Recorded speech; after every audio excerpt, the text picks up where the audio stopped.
Hey everyone, welcome to an impromptu legacy video.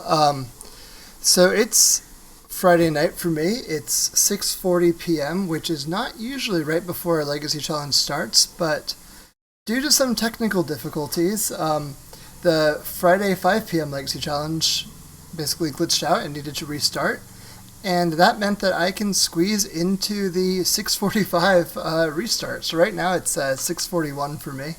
So 4 minutes before the challenge, I just finished dinner and I'm sitting down. So didn't really plan to play this. I've seen the Orzhov Scam deck that Ali Albert Lindbaum, who's a lands aficionado, but he's had some range in the past as well. Has been doing really well with. It's just a black-white, grief, ephemerate kind of deck. Stoneforge Mystic, Bowmasters, Pest Control. You can see the deck kind of builds itself. It looks a lot like a modern deck in a lot of ways. Most decks are just playing 20 lands. I'm looking at this pile of 2-drops and thinking that I might want a little bit of a way to accelerate them out. So I'm trying 2 Chrome Mox in it just as a gut check move. Also, post board, even though there's a non-bow with like Stony Silence and Chrome Mox or Pest Control and Chrome Mox, when you need to cast those cards, it's sometimes okay to blow up your own Chrome Mox to do that, or you're not obligated to play out your Chrome Mox first if you don't want to. So all of that said, I just replaced 2 lands. I replaced a fetch land and a scrub land for the pair of Chrome Mox. So I'm at 3 scrub land as opposed to 4. Other than that, the deck is basically what I net decked from Ali. Oh, I switched out Dathi Voidwalker for Leyline of the Void, just because. So Dathi Voidwalker is a better card when you're not dying on turn 1. Like, if you get to be able to cast Dathi Voidwalker, it's a much better card. It's good in a bunch of fair matchups that just attacking, getting value with the free spell cast, all those things is awesome. It's a great card to reanimate, so on and so forth. But with this pile of ultra powerful 2-drops that we've already got, I'm just thinking that I kind of want to just get to my turn 2. And I'm thinking I'm going to lose more games, not getting there than I will by not having Dathi Voidwalker. Really no evidence to back that up other than just gut feel and having played similar decks before. The Stoneforge package is a Sword of Fire and Ice, a Lion Sash, and a Cauldra. So no Battered Skull, but basically you have your Graveyard Combo Hate card, your Fair Beater, and then your other Fair Beater to get through, Delver threats. You can attack through a Murktide, draw cards, a card advantage, anti-control card, another solid threat, and then Lion Slash. So, all in all, this deck looks like a lot of fun. I'm looking forward to grief ephemerating some people. So I will see you all in a minute. Hey everyone, we're back for round 1 of the Impromptu Legacy Challenge. We've won the die roll. Sorry, that's not true. We lost the die roll. We are against Vidar, who appears to be a Goblins player, according to their MTGO history. They also seem to be playing 4 Chalice of the Void in the main deck. They're mulliganing to 6 cards. We are going to keep this hand. This looks very good against Goblins, with this Solitude Ephemerate plan. And I've got a Pest Control to be able to answer a Chalice, so this is going to be a keep from me. And we'll see if they are, in fact, on Goblins. I don't know that for sure. I'm just anticipating that based off of their MTGO history. In challenge events, I think that it's worth looking up an opponent and figuring out whether or not their information is public. I also kind of expect them to do the same to me. It's Ancient Tomb, Simian Spirit Guide, Name Sticker Goblin. So at this point, I can just, if I'm afraid of a Muxus here, which I might be, so with this Namesticker Goblin on the stack, I can evoke Solitude, and what I can do with that, what that means is I can just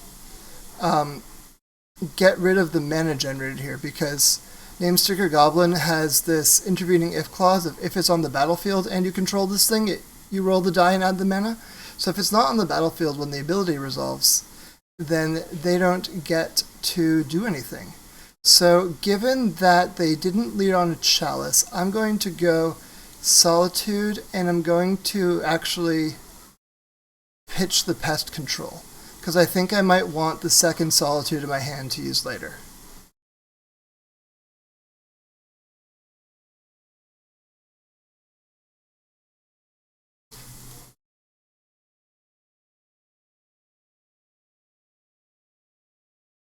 So we get rid of their Goblin, they don't make any mana, and we get our first turn.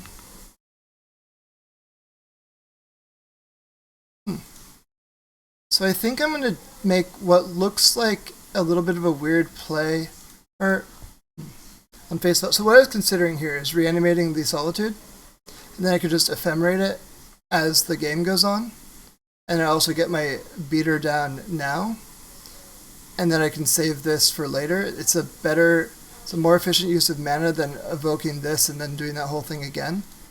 And I think that's going to be my plan. So I'm just going to get the Solitude in here. It doesn't have a target, but with the Ephemerate down the line, we will find a target. And of course, if I need to just kind of do an emergency Solitude pitching Pest Control again to remove more scary threats, I will do that. Opponent's going with a Chrome Mox. So now they have red. Putting a Rabblemaster under it, playing a Mountain. 4 mana. Ringleader, yep. So this is going to refill their hand. So they hit Rabblemaster and Broadside Bombardiers as the cards that they hit here. So this of course does come in with haste, so it could attack. Wouldn't be too shocked to see that happen.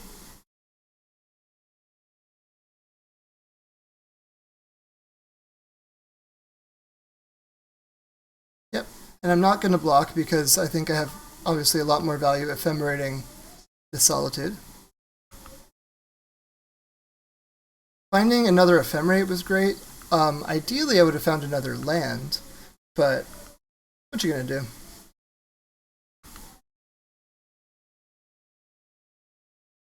So if start combat begins, I'm going to get rid of, I just need to put a stop on my main phase for this incoming potential Rabblemaster.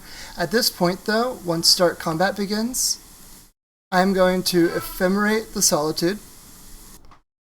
Okay, so now I put the triggered ability on the stack. I'm going to get rid of the Broadside Bombardiers. The reason I have to do this before attack is because otherwise they can still use the raid ability, or I guess boast ability, on Broadside Bombardiers to blow up my Solitude.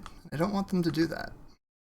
So on my upkeep, this Ephemerate is going to trigger again, and it's worth missing out on the attack with my Solitude to get another free flicker and get rid of this Goblin Ringleader. That seems very easily worth it to me.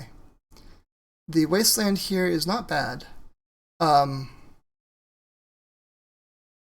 I need to decide whether or not I want to use it or potentially flash in a Bowmaster. I think that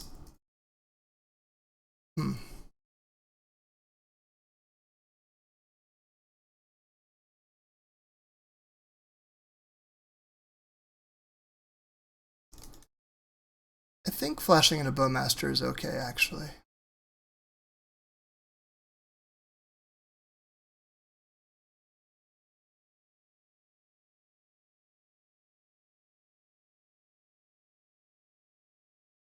Or cycling a Pest Control. I think the land is more valuable to me than it is to them. If this is a Muxus, I will regret all of that. And it is. Okay. So let's try to do some emergency containment here. Oh, just a Battle Courier Goblin. Wow, I got lucky. Oh my goodness. That is unreal how lucky I just got. So now I ephemerate the Solitude. Get rid of Muxus. Get him out of here. Then upkeep, we're going to do that again. Rebound with the Ephemerate. Ephemerate Solitude, Flicker, and get rid of Battlecry Goblin. and drew another Ephemerate. So at this point, now that they have a City of Traders in play, I do kind of want to wasteland this Ancient Tomb. Do I? So my thought was that it would mean that we would have to play another land to get to 5 or 6 mana, which, you know, means for Muxus and stuff like that. But I'm again kind of looking at my hand and thinking that it might just be of more value to me to just let them cast things. But also, since I know they have a Rabble Master, if they find another 3-drop, of which they have many, their deck is mostly 3-drops, having this around will let them double spell. So I think I am actually going to take out the Ancient Tomb here, because that means that if they want to build beyond 4 mana, they're going to have to sacrifice the City of Traders, so they'll only get one shot with it.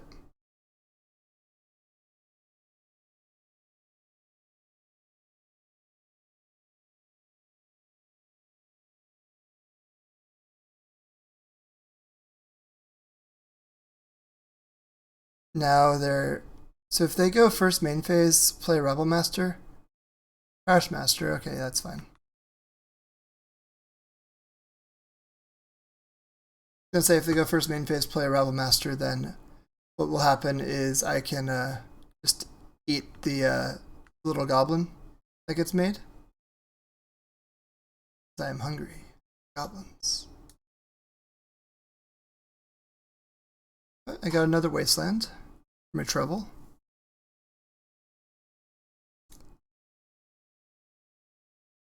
I think now I definitely want to...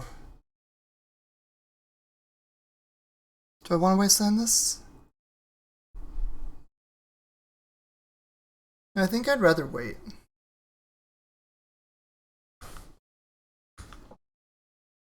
I think that if they attack the Trash Master, I can flash in a Bowmaster, and I can put all of both the damage and the Orc and the damage, the Bowmaster, and the army all on to the Trash Master, and be much better off for it.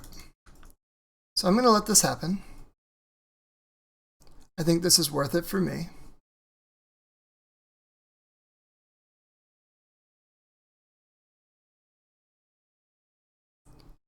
Yeah, because this just destroys artifacts.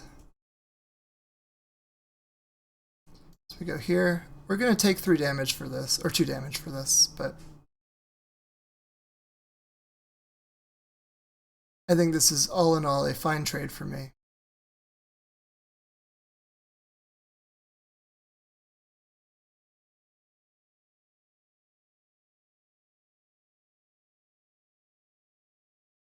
And now they have to attack with their little 1/1s as well. So I could do a Grief Ephemerate thing now. Get some more info. Pitching the Pest Control, maybe not the worst. Although I think I'm going to let them build up one more turn of stuff before I do that. So I'm wastelanding here in the hopes that they just find like 2 expensive things they can't cast. And then I can Grief Ephemerate Grief and get both of them.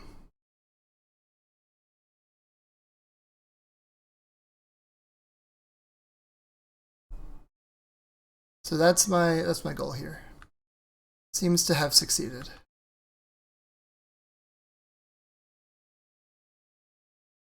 Yep, the Rabble Master's coming in.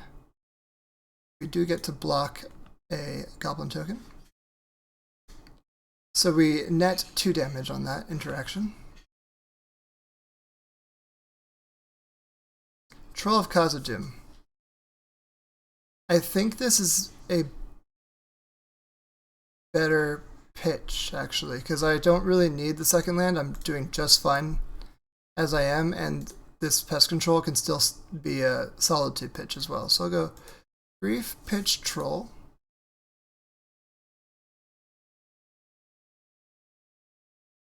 And we'll stack it so that I can evoke second. Okay, so it's Chrommox Ancient Tomb. They wisely held it back. So at this point,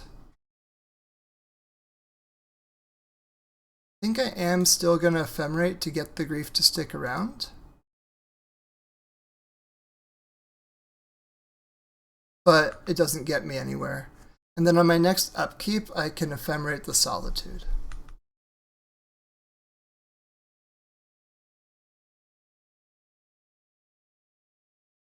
So we know about an Ancient Tomb in hand.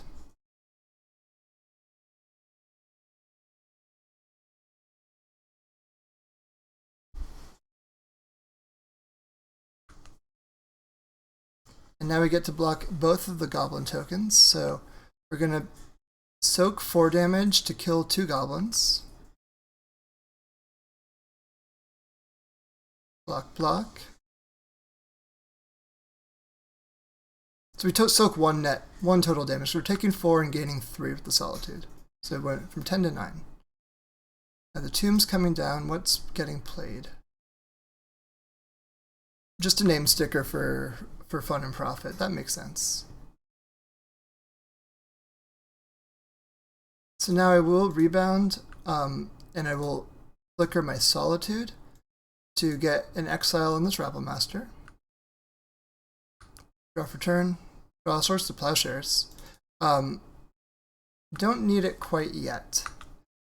I want to see if something scarier than this name sticker goblin comes down.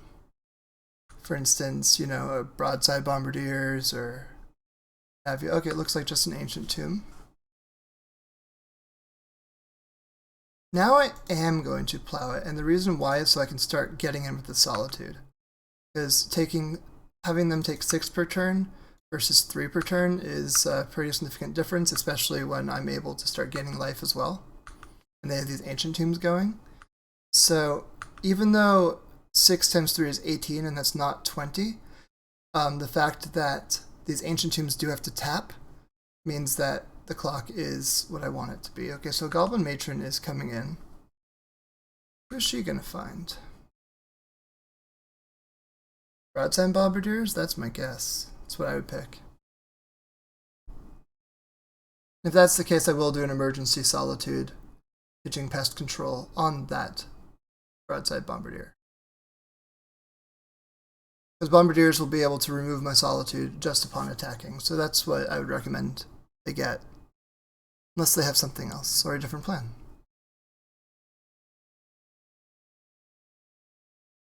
Obviously being a little bit fast and loose with the Swords to Plowshares to clock in does present that risk. Oh, looks like they're going with a Muxus, so I am going to grief that away. So I'll attack first. They don't need to know.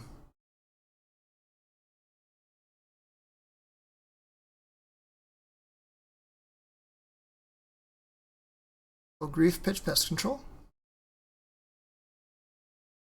And we'll take the Muxus. And we pass. So this is a shields down moment. But hopefully it's sufficient.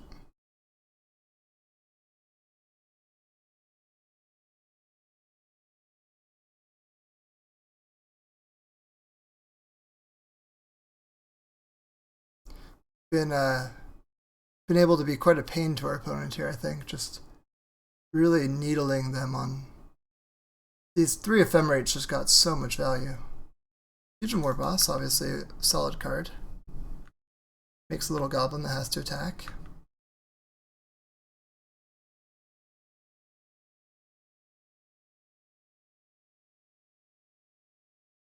So at this point I could attack with both.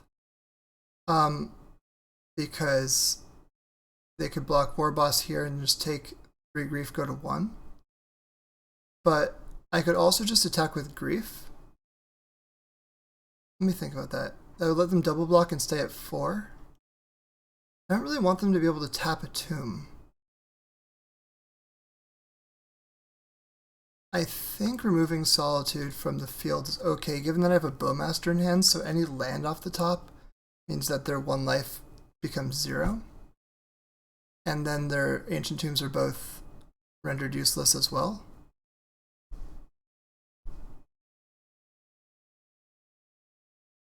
Yep, so that's kind of what I expected.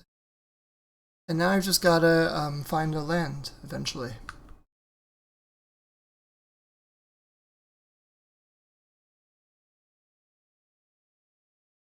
These tombs do not work. They could double block here. I don't really want them to.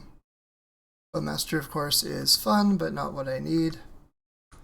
I need land, not more Bowmasters. More lands. Cavern. So that could be a third mana source to start doing things. Let's find out what else is going on now. Land? Okay, I should have been more specific. Untapped land. There we go, like that one. This one help me?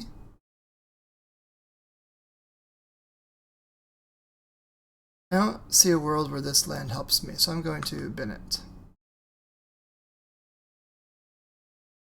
I'm also going to attack. Now the reason I'm going to attack is to force this double block, because I think that the only way I could maybe lose this is with like a Battlecry Goblin being able to activate a bunch of times and making these creatures do a ton of damage and all of that. And so clearing the board, putting them to 1 life, and then me having a Bowmaster in hand just to deal the final 1 point of damage means that I will not die on this turn cycle. And all I need is just to survive this turn cycle. So that's what I'm going to do. Bombardiers is coming in. They played the Chrome Mox just as a card to throw away, deal 2 damage, which is just increasing their clock. Makes sense to do. Obviously I'm sitting on these Bowmasters, they don't know that, doesn't matter, but I will just draw a card and I will cast a Bowmaster and point it at their life total. 1.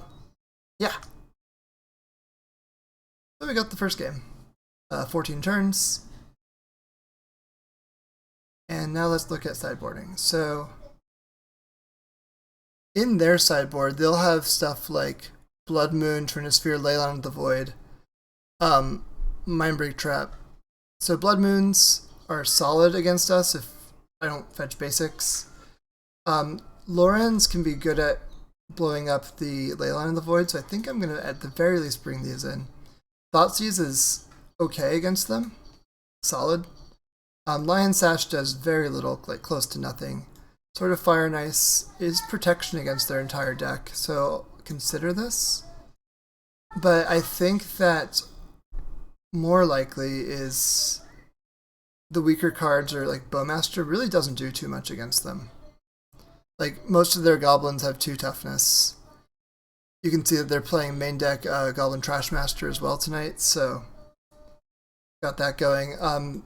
Pest Control is fine, especially since I expect a bunch of Chalice post board, which again Lauren can help clear. So I think keeping the set of those is good, especially since they're both a black pitch and a white pitch for the Grief and Solitude. And Chrome Mox, again, I think that with how fast the Goblins deck is, I want to keep them in. I'll submit.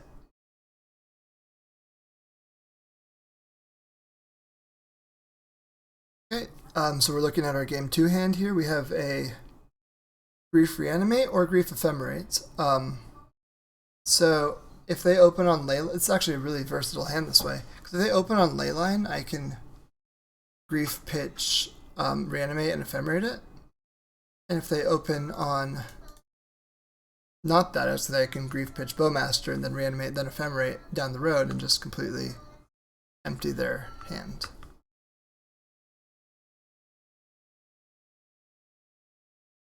Like pitching the Bowmaster could mean that I'm able to leverage both the Reanimate and Ephemerate on things I want. Also of note is that I can reanimate their stuff. So Broadside Bombardiers is obviously, a really good card. And so if I'm like able to snag a Bombardiers, I'm happier for it. Of course, this could just be Chalice of the Void, yep. Which does shut down both of those things. So I'm going to Shadowy Backstreet first, just to kind of get a look at the top of my deck, see what I've got going on. I don't need that other land. I'm going to Grief Pitch Reanimate now, because at the time that I'm able to get this Ephemerate going, like once I clear their board with something, I find a Pest Control or whatever, I I think that I'm in a position to ephemerate things that are in play. So yeah, name sticker and broadside. I'm going to get rid of that broadside bombardier. They've got a name sticker goblin and a city of traders. All the goods in the world. There's the city, there's the name sticker. Yep. Might be exploding into something good here, it might not. Battlecry goblin, yeah, that's good. It's going to be a lot of damage coming through. So this is the kind of thing I was afraid of at the end of last game. I was saying, like, this could present me a ton of pain out of nowhere. This is why. Stoneforge is actually quite nice, although I think that... Let's see here. So if they have 2 activations of this Battlecry Goblin in them. So this is a 4/2 and all this becomes a ton of damage. I don't think I can Stoneforge and have her survive the whole onslaught. And like I'd have to chump block with her. And so given that, I think I'd actually rather wait a turn, use Bowmaster this turn to clear the Battlecry Goblin and 1 Goblin token that's attacking. And then next turn Stoneforge. Hopefully be at a high enough life total that I don't have to chump block.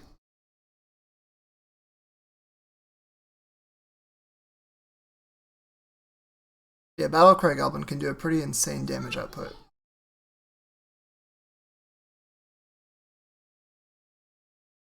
Okay, opponent's tapping mana out there.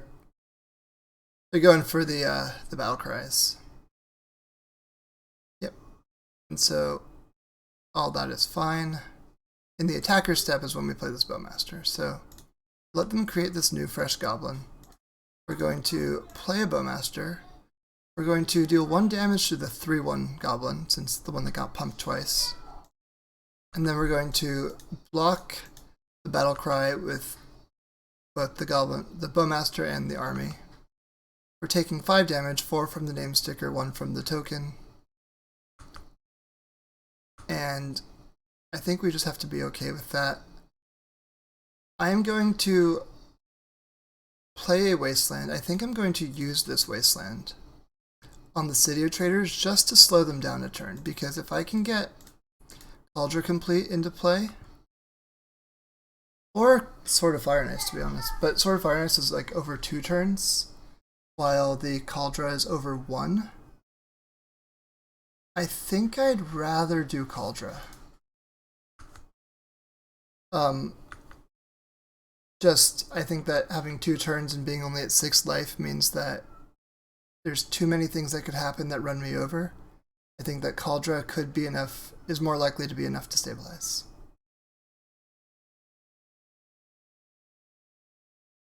Given how this game is going, I'm very happy with my sideboarding in of the Lorans. Goblin for Cavern makes sense. They are a Goblins deck. They're sending for 2. Again, makes sense.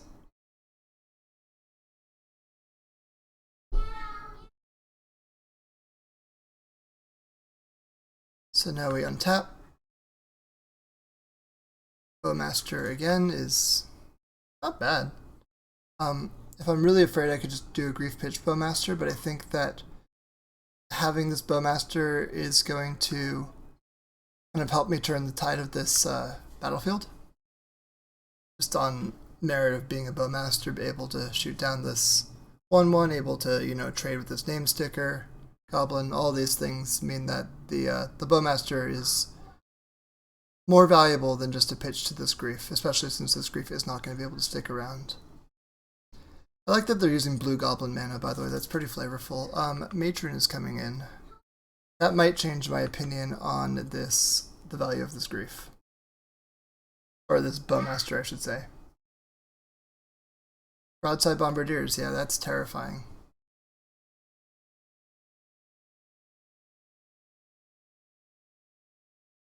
Because obviously, you know, they just attack and pitch a Matron and we lose because they deal 5 with that. So we can't let that happen. Ideally, we draw another black card. Hey, perfect. So now we can go Grief Pitch Thoughtseize. take the Bombardier.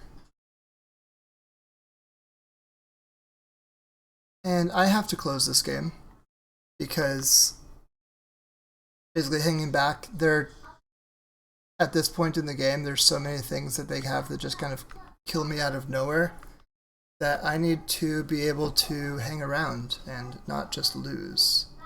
So that's a Chalice. Maybe they're going to play Chalice on 2. They probably should.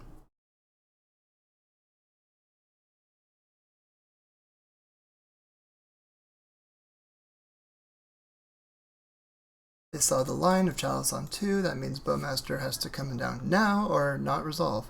So I will shoot down this Goblin Matron. And again, we're looking pretty good now with, I don't think they can favorably attack.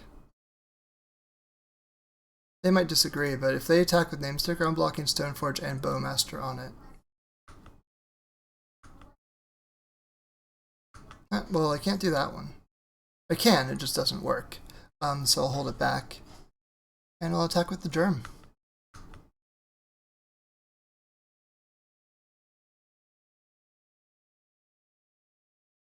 So now, I'm just trying to get them to 0 ASAP. I deal 9 damage. They, on board right now, deal 3. Don't think that matters for these things. I'm just kind of trying to think about it out loud. I think right now I just attack here. Next turn I send all.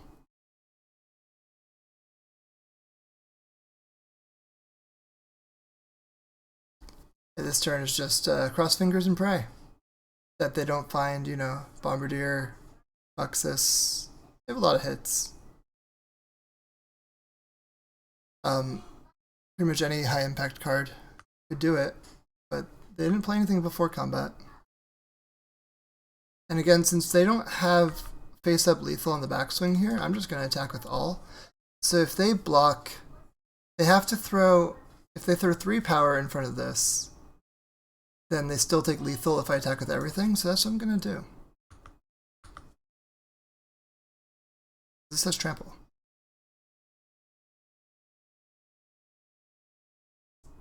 So 5 cards in hand, 0 of which will resolve through these pair of chalices, but I think we got the match, and we did. Awesome. I'll see you all for round 2. Coming back for round 2. The kids in bed, we're looking good. Okay, let's see who we're up against.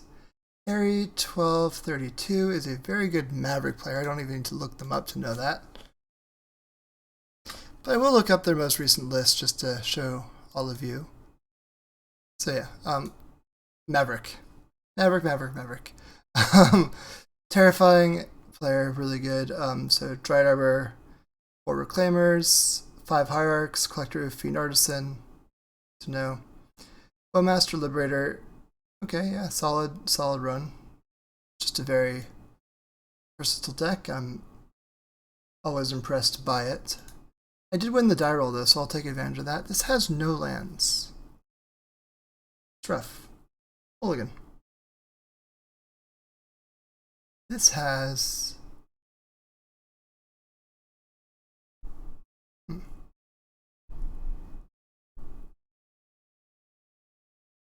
think I keep it, and I'm going to get rid of the Chrome Mox. And I'm not going to lead on... I'm going to lead on Wasteland because it's more vague about what I'm doing. I think that Wasteland could bait a basic forest into Hierarch that playing Swamp Out would not bait. So that's what I'm going to do. Fortunately for me, Harry knows me as a blue player. And this deck is not blue. So for a little while here, I'll be able to leverage that discrepancy. So I'm anticipating a basic forest off of this. Yep, and then probably Hierarch, Reclaimer. Okay, that's much worse for me because I can't leverage that in the same way. I will play a Swamp and pass. There's a world where I'll be able to get some pest control turn going, but not yet. I need white mana for that.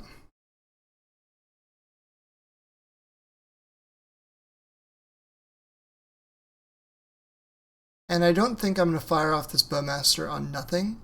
The reason being is that it wouldn't be able to attack through this Reclaimer anyway.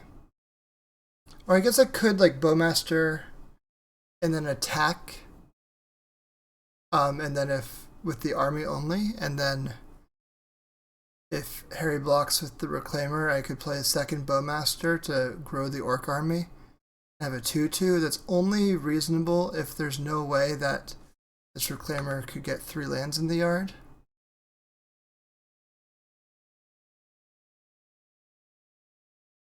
Sure, I'll try it. I don't really love this line.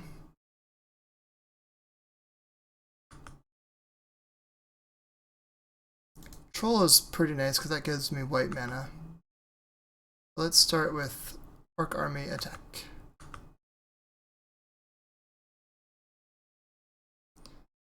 So, Harry wisely did not take the bait. Swamp cycling, so this can only get plains, which is noteworthy. I think I'd rather play out Wasteland now and pass.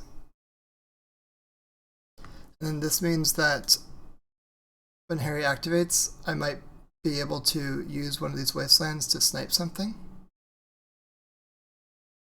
Essentially, I don't want to expose my one white source to a Wasteland if I don't have to.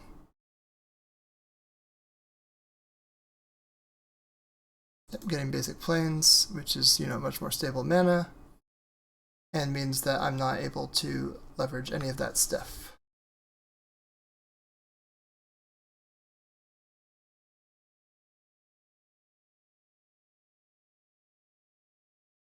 Alright, Arbor.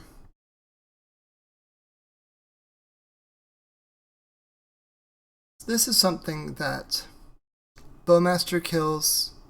Pest Control doesn't kill, for what it's worth. But if I shoot this down, what will happen is they'll tap and basically sacrifice the Arbor to get a new land.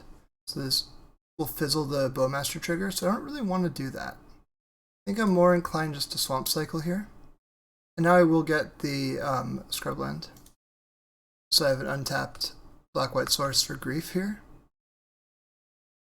Or I could, the alternative here, maybe this is the better play, is I can just Pest Control now. The white-black, cast Pest Control. It gets rid of the Reclaimer, it gets rid of my token, but that's not a huge deal.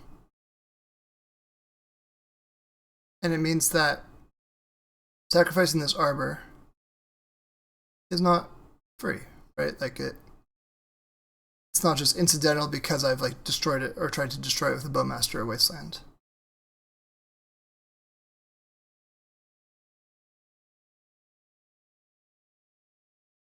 So they'll let it happen. And now at this point, I'm going to attack with the Bowmaster and see if they block, because actually this is a trade that I'd be willing to take. And then I will do this on second main. Don't think they have crop rotation. There we go, okay.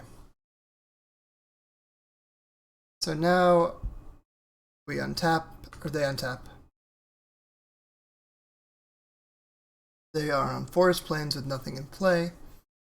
I've got pretty modest board presence, a single 1/1. And they're not really in the business of drawing cards. I don't see any Sylvan Libraries in their last list. So Bajuka Bog is coming down now. That's basically just if I were to draw a Reanimate, I would have a Troll in play, and they don't want me to have that luxury. Hard to blame them. So I'm going to pest control again now because at this point it is a 1-for-1 trade to clear the Reclaimer. Reclaimer is one of their strongest cards. Now, other lands that they have in this deck are like, they have a Thespian Stage, Caracas, Gaia's Cradle, Wastelands of their own. I think that I am more likely to want to get to 4 lands and Wasteland than they are going to be restricted on mana. Now this could be Famous Last Words. This is a green sun for 3. It could be just be Knight of the Reliquary. Wouldn't be too surprised to see that. It's a Grist, okay. Mill the Knight of the Reliquary. Okay, so at this point, I can go Bowmaster in.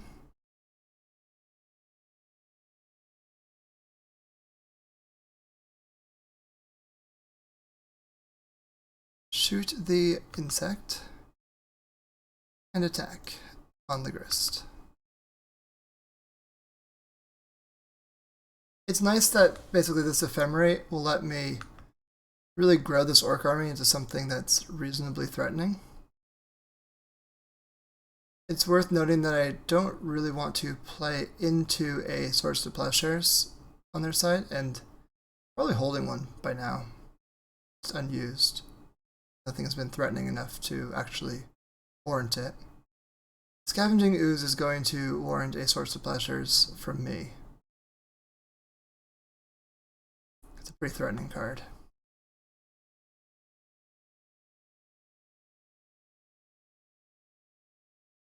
So now, at this point, I can Ephemerate. I think I will Ephemerate. Ephemerate my tap Bowmaster. They might plow it in response, but that trades the removal spell. Yep. So this fizzles the Ephemerate, which obviously is a little bit sad, but we deal. Now I'm going to plow the Scavenging Ooze.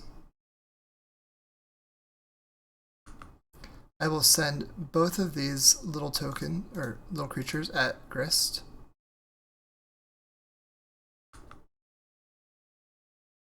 So this forces a block.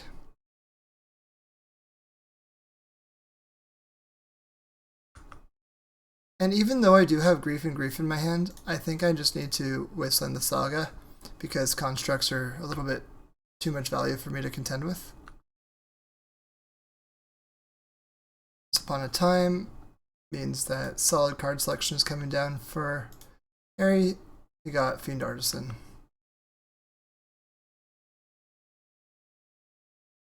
This game is slipping away now because the Wasteland is targeting my Scrubland and turning off my white mana.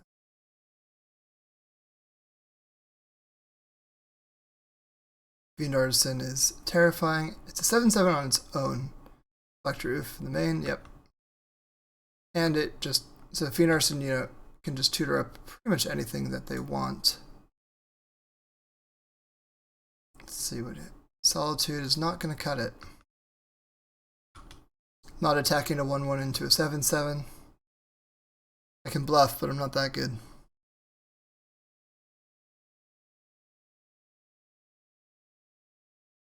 This Grist is also able to ultimate next turn, which would cause me to lose, as of right now, 6 life.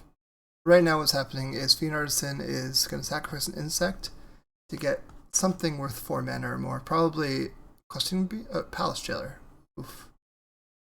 Rough for me. Because the Palace Jailer gets rid of my little army, and even if I become the Monarch somehow, I'm not getting that back.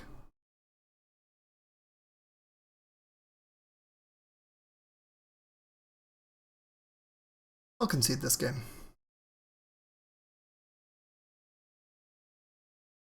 Okay, so against Harry, what do I want? I think I want Turok. Because even though there's a lot of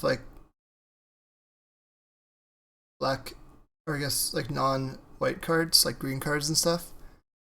The 4 mana mode is still reasonable, and not being source of pleasureable is of value to me. Obviously this can get Caracas, but that's okay. Thoughtseize I think are also a card I want. Line of the Void is a consideration, but I think doesn't make the cut. I think I'd much rather try to leverage like Lion Slash. I don't think I want my Chromox. I think that they're a little bit too weak in this particular match, especially because I think every card's gonna matter.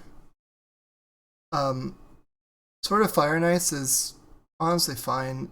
It doesn't do any protection stuff, but it draws cards and deals 2 to things, which is both features I like, so I'm just going to hold on to this, I think. Because what else am I cutting, right? Like, do I just not necessarily want the full set of Thoughtseizes, just like a Thoughtseize? I could see trimming on Bowmaster also, because they just have they have a few cards that are X1s. I mean, Grist creates X1s. Maybe it's worth keeping in. I just think there's going to be a lot of situations where it just doesn't do what I want it to do, and it just doesn't do enough. So yeah, I could see I'm gonna play the full set of Thoughtseizes and cut 2 Bowmasters.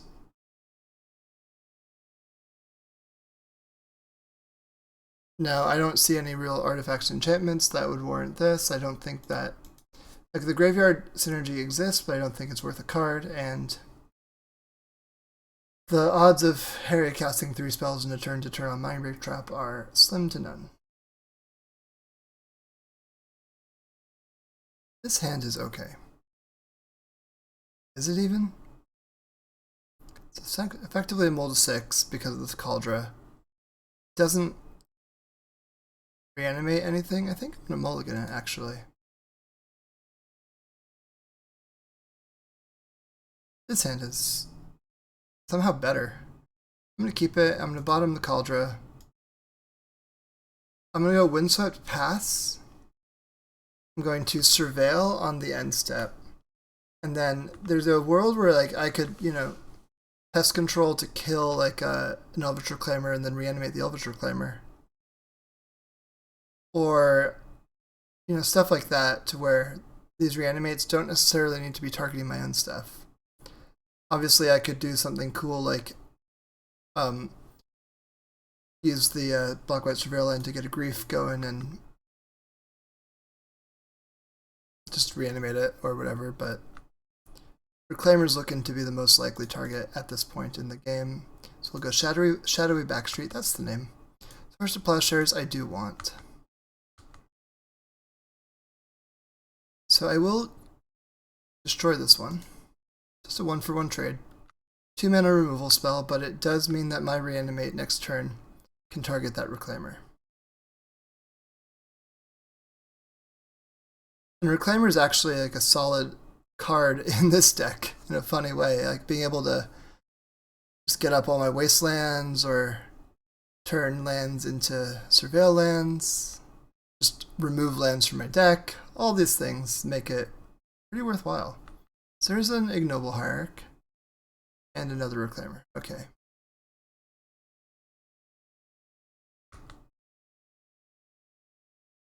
There's a Stoneforge.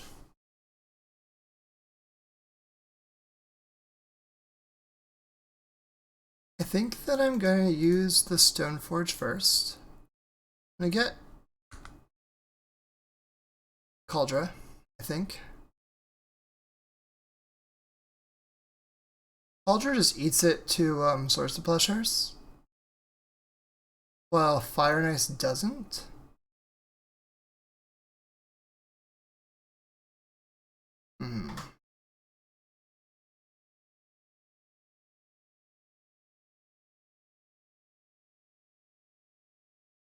Maybe we go Fire Ice.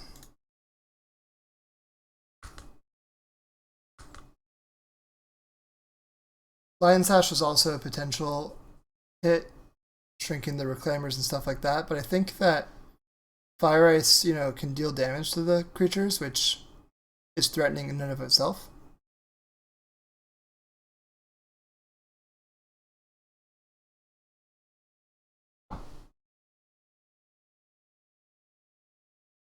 So now I'm just Wondering what Harry's gonna do. Paying costs. Once upon a time. With 4 cards in hand, that means that he probably doesn't have a good creature already. Wasteland, okay. Gonna go for my white, is my guess.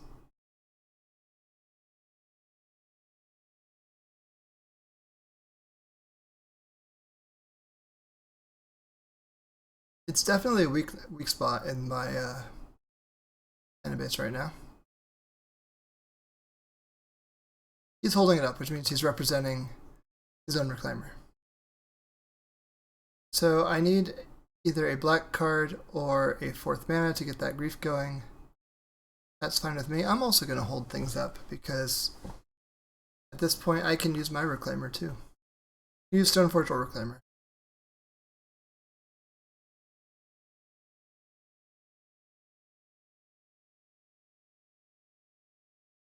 So I'm going to see what this gets because this might be time for me to Wasteland.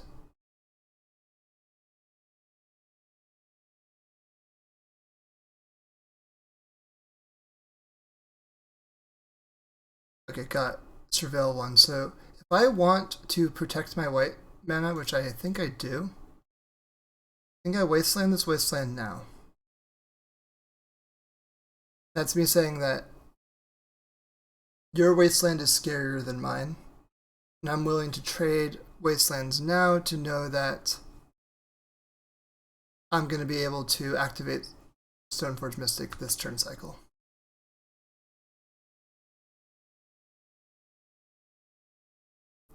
That's coming in hot. I couldn't block because it's a 4/5 and this becomes a 3/4, so that's not even worth it. You just take the beats. A very fiendish artisan. Go Sword of Fire and Ice in. A land off the top would actually be really good because then we can equip and have Swords to Plowshares up. We can't do both. So given the fact that we can't do both things, this to me screams Swords to Plowshares, everything about this. I think that my best move here is just to plow the Fiend Artisan, get crunching in for 1.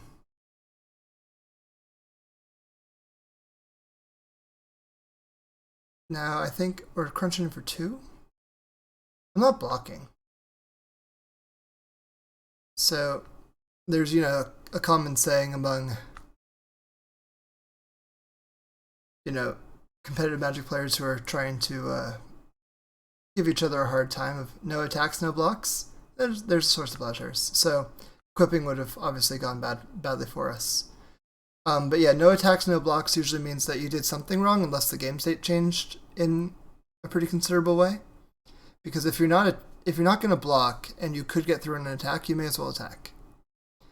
But obviously, sometimes at the point that you've chosen to attack, it was right for you to not attack, but then the game has changed in such a way that once it becomes your opponent's turn, they're attacking, and you're like, I should not block because of XYZ. So, no attacks, no blocks is like kind of a meme, but has some truth behind it.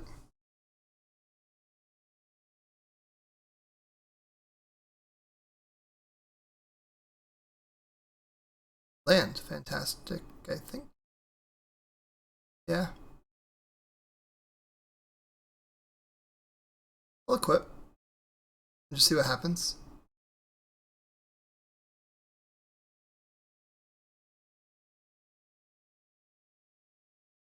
So I can't, if I attack, I could eat it to like an Endurance flashed in and double block, but then I could Swords to Plowshares one of them. Is that good for me? I don't know.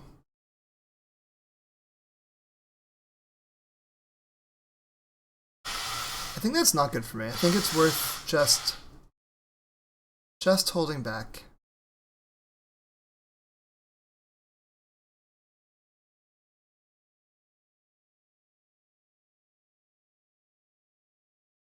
So something is happening here.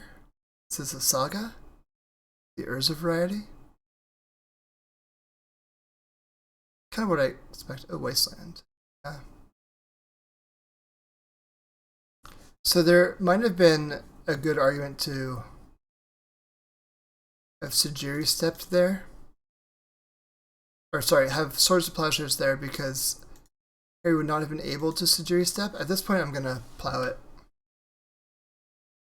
I think that it will either prompt a Sujiri step activation or will just happen. Looks like it just happened.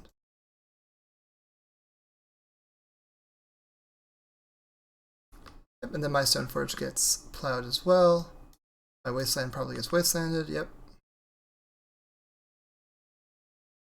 Another 1-drop, yep. Green Suns for 0, which is another mana dork. So black card off the top would be fantastic because then I can Grief Reanimate. Right now, Reanimate does not have any targets in either graveyard. Everything has been exiled.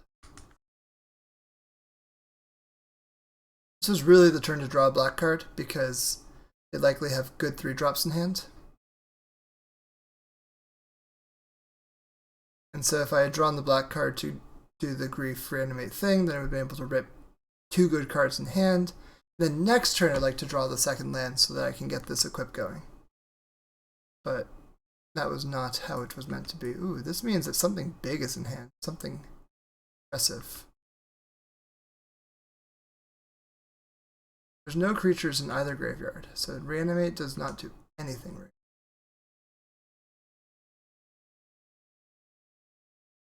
Okay, so at this point, I'd rather save this plow for the big thing than like one of the random 3 mana dorks on the battlefield.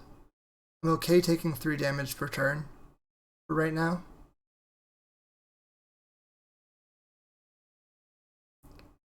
To prevent, you know, the really bad thing from happening to me. So I'll take it. I go to 12. It means that if they play like another Reliquary, I can like answer it.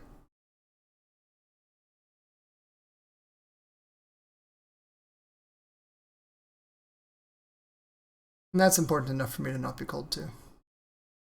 Fiend Artisan, 1/1. But I want to get rid of it.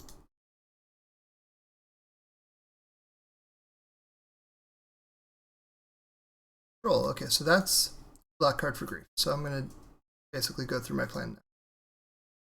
So I evoke. I can snipe. That's interesting. I could take Palace Jailer, reanimate Palace Jailer, and then get another card become the Monarch.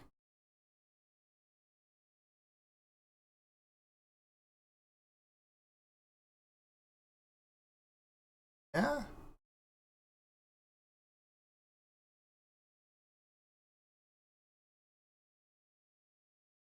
They have Scavenging Ooze in hand as their last card. I think that this favors me. So I need to get rid of one of their Hierarchs. I guess I'll get rid of the one that taps for white mana, the on-color one, which is Noble.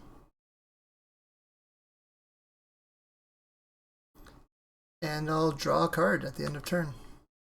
Pest Control. So if this Dryad Arbor attacks, which it might, yep, I block instantly.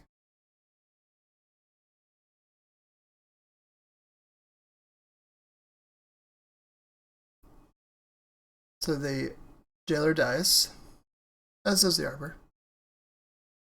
Scavenging Ooze comes down, yep. I'm still the Monarch. Still have the Monarchy.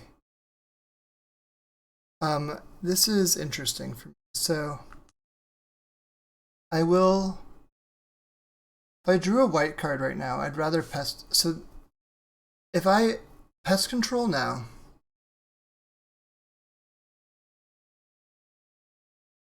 then I clear the Hierarch, and then I'm able to, like, you know, draw a white card and clear this too. But I think that since this attacks as a 0/1 Exalted, there can only be one attacker right now. I'd rather just go to end step and draw a card. Okay. So I can do a solitude pitch to hold on to the monarchy for another turn. Probably will.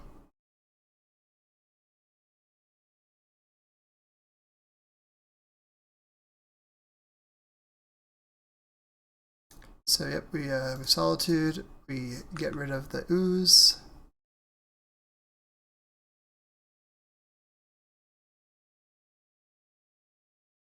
Life is being gained. Power is growing. But we're just going to desperately hold on to this monarchy. Something good. Could be something good. We'll see.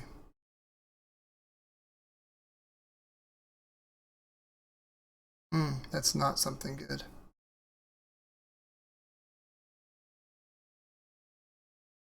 This is something that means that Harry is getting the monarchy back, which means that the other hierarch is coming back into. I don't want any of that, but I'm going to have to deal with it. This is bad for me, as they say. So yep, bug, nukes my yard. Harry gets a card. I get to grief, fortunately. Cauldra is a few turns off of coming into play, not quite. I'm just going to get Swamp here so that no one can Wasteland. Oh no. Brutal. The grief is negated by the Thrall. Keeper of the Door. This also is a, I was going to say 3-mana attacker, now it's a 4-mana, or 4-power attacker. It's got 2 + 2 Exalted. My best draw is probably a Swords to Plowshares, which I have used 2, 3. So finding my 4th Swords to Plowshares is pretty unlikely. Well, there's a Swords to Plowshares, just not mine. Not the one I wanted. Okay. The Solitude doesn't trigger, so I just lose here. I don't literally just lose, I go to 1 here. This is a hard matchup, I think. I think that the Maverick deck essentially plays the fair game better, but is a little bit worse against kind of the combo decks.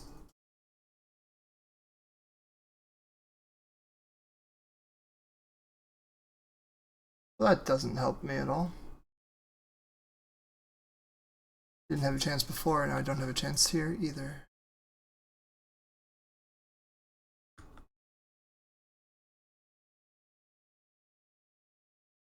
Yeah, Ephemerate is also, you know, extra funny with Doorkeeper Thrall. I was gonna say, or maybe if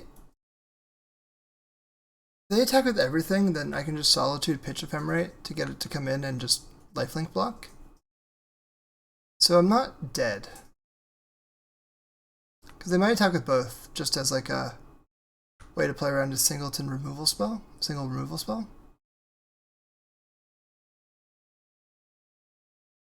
Looks like they did, okay. We go Solitude, pitch Ephemerate. Go to blockers. If we can get that far.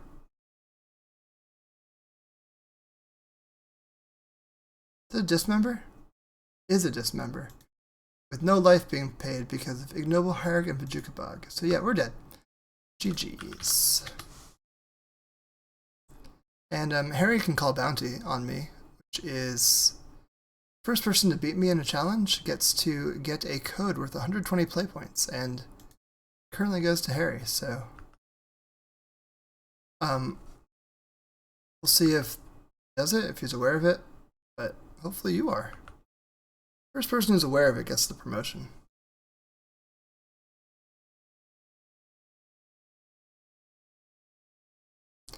Anyway, I'll see you all for round 3. Okay, I unpaused the recording, which I just announced to everyone. Hi everyone, this is Manisha. I'm stepping in for Max because he ran out to grab food. He's on speakerphone telling me what to play. So I apologize for my slow play. But, okay. So we have 7 cards here.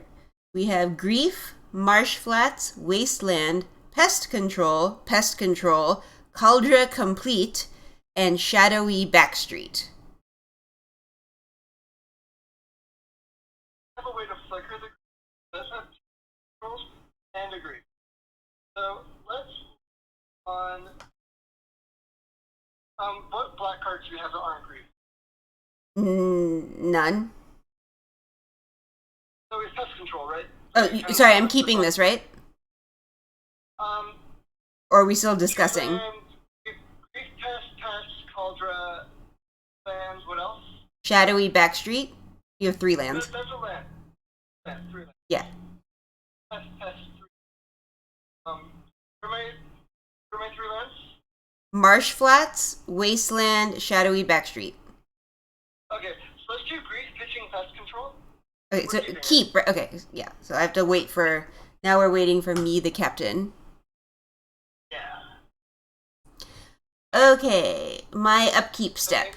Am I doing anything on my upkeep step? Nope, just main phase. Okay. Waiting for me, the captain. Okay. My pre-combat main phase. What am I doing? Are we on pause? Recording? Yeah, we're on pause on recording. Okay, so we're going to go and evoking it, exiling a pest control. Can I just cast it without Yeah, it's free to cast. Oh, cast by exiling a black card from your hand with evoke. Okay. Exactly. Okay, I see what we're doing. I understand.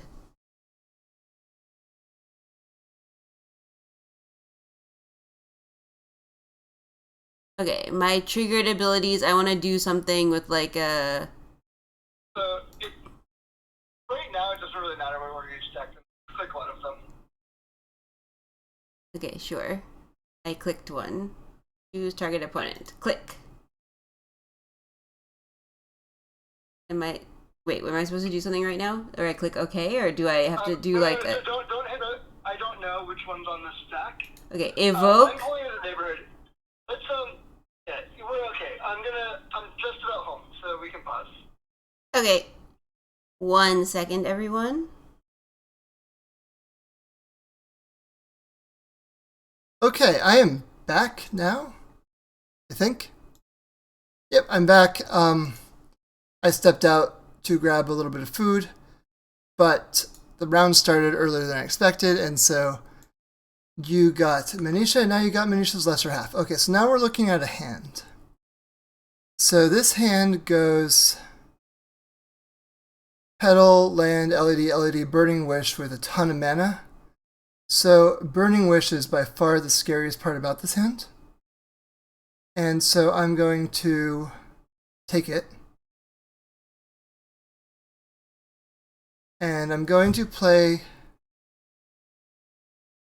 a Shadowy Backstreet, because if me, the captain, plays out... If me, the captain, plays out the artifact mana, I want to be able to pest control to destroy it. Now, the reason to potentially keep this Orcish Bowmasters is for Echo of Eons and Anti-Ponder stuff. I think I'm going to put it on top. I think it's better than a random draw. There's a lot of draws in this deck that are just straight up dead. Like all of the lands, the Source of Plowshares, Solitude isn't great. So, obviously we're quite a bit behind on time due to my my little miss in the start of the round issue. But there's also a chance that he plays out some artifact mana to play around Grief and into pest control. So what's happening right now is sorry, I briefly paused getting food set up. We're going to get Galvanic relayed, is my guess here. Yep, storm count 5. So, Veil, Ponder, Land, Petal, Burning Wish. So, the good news is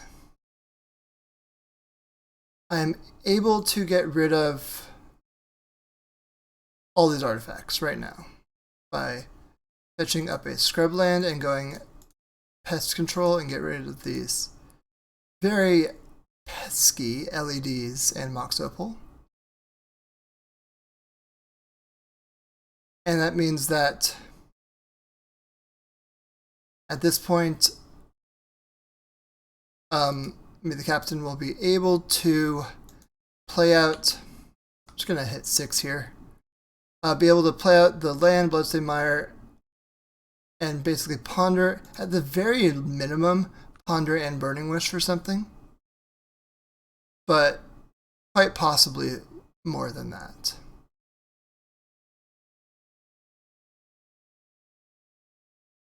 We'll see how this goes. There's the Bloodstained Mire from the revealed cards, there's the Petal. So it's probably going to be Ponder first. Yep, there it is. And then if this is a miss, I'm guessing that Burning Wish, like the Petal's going to be sacrificed for Burning Wish to get something good.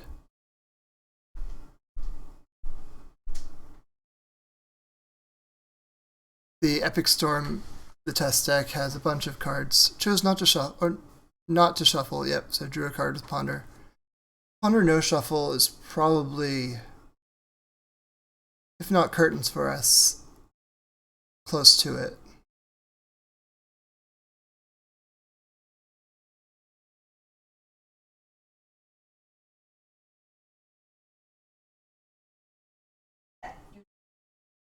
Yeah. Alright, so Bloodstained Mire is cracking. Another Ponder? Okay. This feels like a setup for something deadly. So this Ponder was a shuffle. Brainstorm. Okay, so what this means to me is that me, the captain, is very close to winning or wants to play around Bowmaster. More likely just very close to winning and just needed to hit something like that, like LED, to win.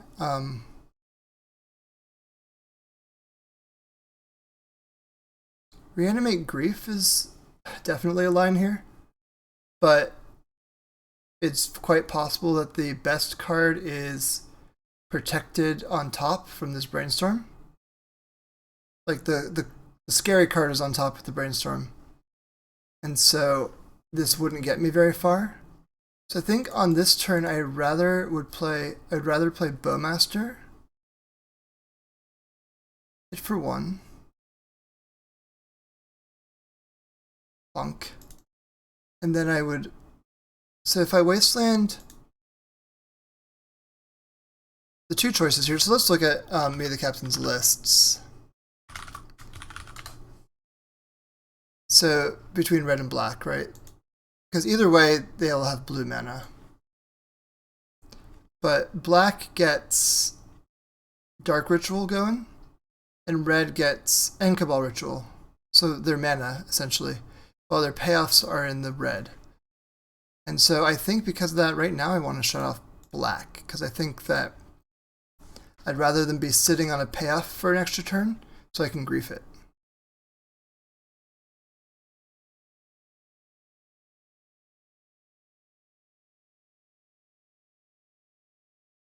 And we got through the turn cycle, which is really all we wanted to do.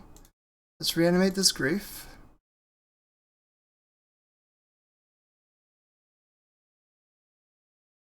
Brainstorm, Veil.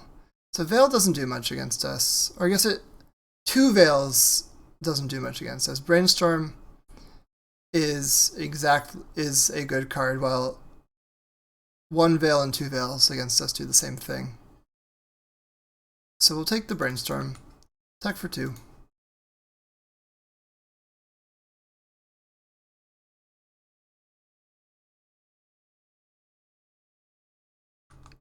And now our goal is just to turn the clock to the beatdowns. So this reanimate doesn't currently have any targets, so it's going to be Bowmaster in to deal 1 damage because this grows the Orc army. And then we attack for 6. putting me the captain at 2-8. The next turn we can attack for onboard 7, which is not 8, but it would prevent a fetch land from working.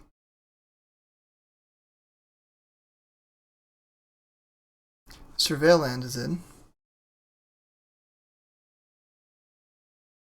So we know about the 2 Veil of Summers. Veils of Summer. Given that we know about the 2 Veils, if the brainstorm goes away, yeah, because that does not work. That's going to be lethal. I think that what we got to do is just...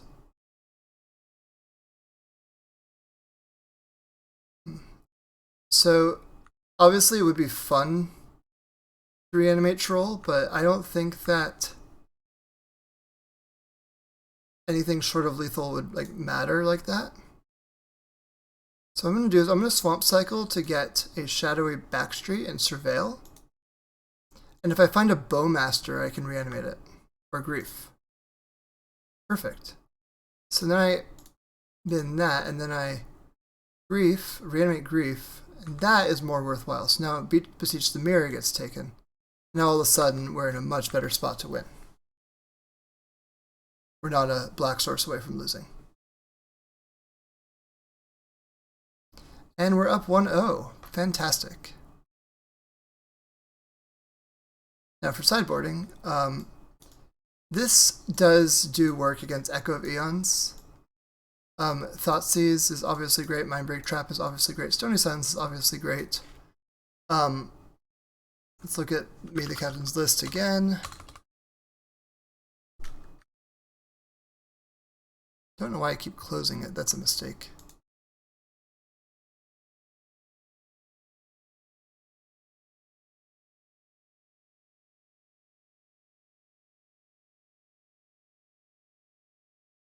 So you see here that we've got in the sideboard. So one of the things about the Epic Storm is they don't sideboard that much because a lot of their board is a wish board, by which I mean Burning Wish cards to get like the Thoughtseizes and whatnot.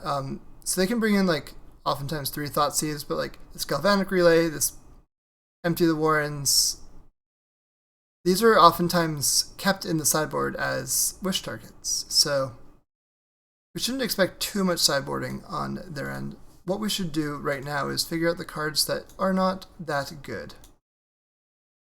And we've got quite a list. Caldra's okay. Deals damage. But like Stoneforge is not great, right? Stoneforge plus... This would be 15 cards.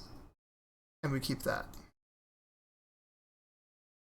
I think that these 15 are better than these 15. I think it's a 15 out, 15 in, and a sideboarding plan.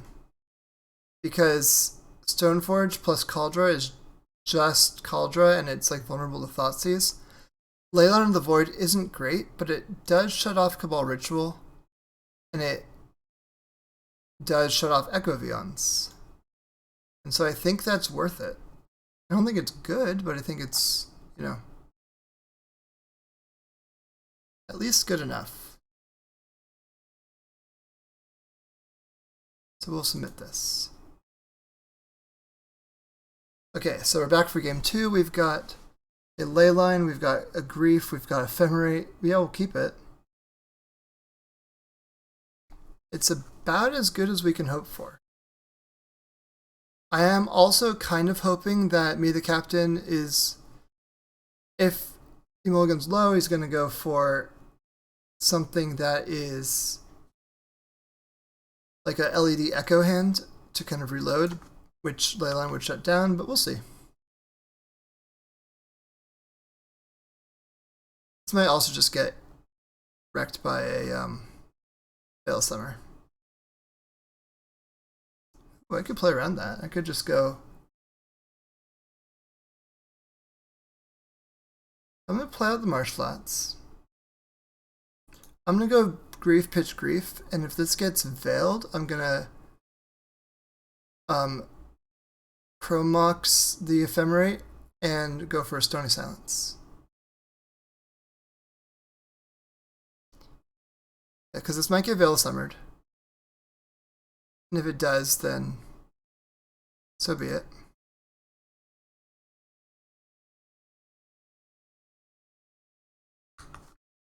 It's very likely what's happening, to be honest.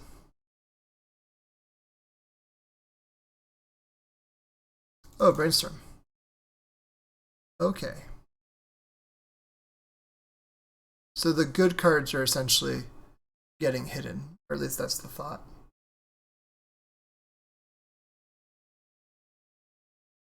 So unfortunately, if this were reanimate, not ephemerate, then I could very easily just jam Stony this turn, not worry about it at all, because the Captain's extremely soft to Stony Silence as a card. The Epic Storm is very much an artifact deck. See, Dark Ritual, Echo Vions. So I could rip like the Opal. Like I'm taking the Ritual now, and then I could ephemerate and take the Chrome Mox, because I know that if they have one card on top, that's not going to do it for actually getting this Echo live.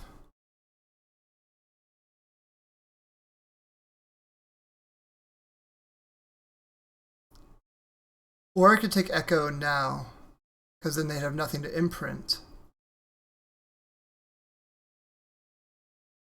And then Chrome Mox doesn't do much because of Stony Silence. I think that's the play. So I am going to do the ephemerate thing this turn.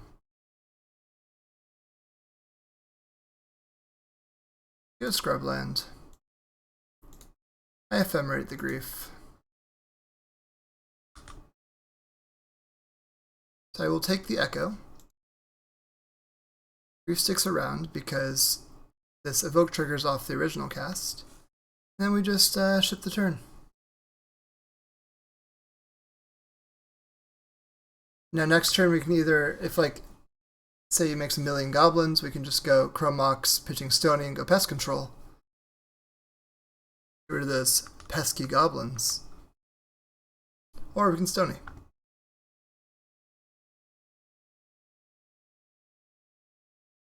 So Opal comes down just kind of as a little bit of a... Okay, the artifacts are coming down. Just as a way to play around this ephemerate. This leads me to believe that there's likely a land in hand, but I'm not going to play into that, because like this Chrome Mox pitching nothing, it signifies it's just a land. It's Chain of Vapor, okay. That's fine. So we don't get anything. But then we get to go land, and I think we're gonna pitch the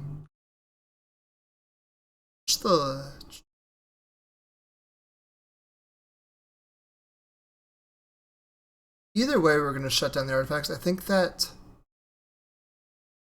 Leyline of the Void is the worst card of the two right now, or of like Pest Control, or of the other cards. I think that Leyline's the worst one because we can just cast the Stony and get crunching.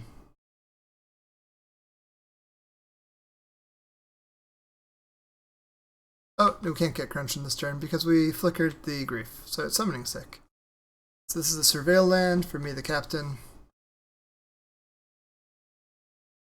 I am just F6ing because I have 7 and change minutes on the clock because I was out and about.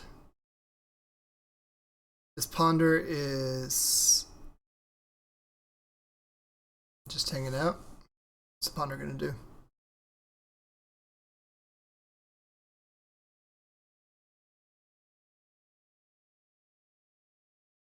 Did not shuffle. There's something decent on top. Yep. Attack. So now we're just basically just trying to play time efficiently. I wouldn't be surprised either something good on top so there's no fetch, or the Misty Rainforest cracks for a Surveil land, just with his plan essentially being to build up mana the old-fashioned way with lands, since artifact mana is shut off by Stony Silence.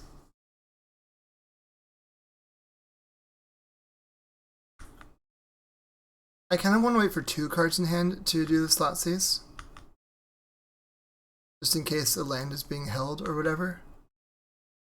I played out my land because I want to use it to surveil, but I'm not going to do that yet.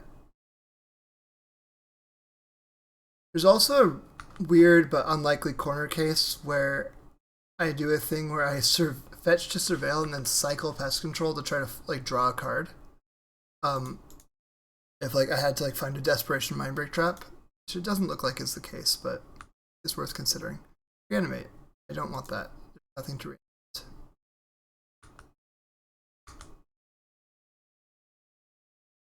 And we'll Thoughtseize now. Might get Veil of Summered. In which case, I could Brainstorm. But Brainstorm, see now, if I were to have done this slot seize with 1 card in hand, then you could just leave 1 land in hand and have blanks, but now he had to show me essentially 2 blanks. I'm going to take the Mox Opal, even though it really doesn't matter that much. They're both shut off under Stony, but the Chrome Mox at least has to have a card pitched to it to turn on.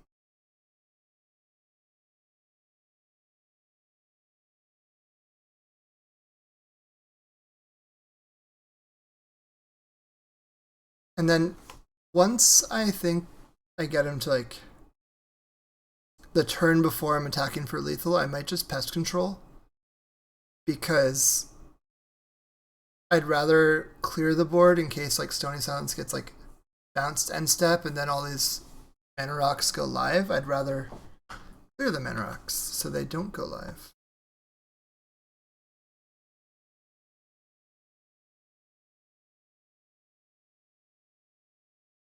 Chrome Mox of my own, fantastic. Not any better or worse than the land I cut it for what it's worth. I think I am actually going to do the pest control play here. Even though it doesn't do too much, it does prevent Stony Silence getting bounced to all of a sudden make those artifacts live. Or for Beseech the Mirror, or things like that. So that's why I made that play.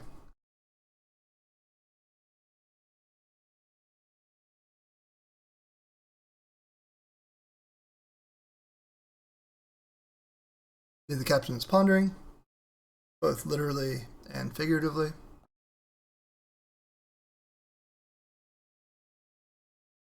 It's probably going to be a long ponder, since this is most likely the most important decision of the game for them. Because they're saying, hey, I'm at 5 life, I have 2 attacks from this grief to survive, and there's Stony Silence in play. Do these top cards, are they sufficient for me to get out of the game, or to get out of this situation? Can I win from here? And so that's tough, and he decided that they are sufficient because he did not use Ponder's ability. So very likely an Abrupt Decay. Oh, just another Ponder.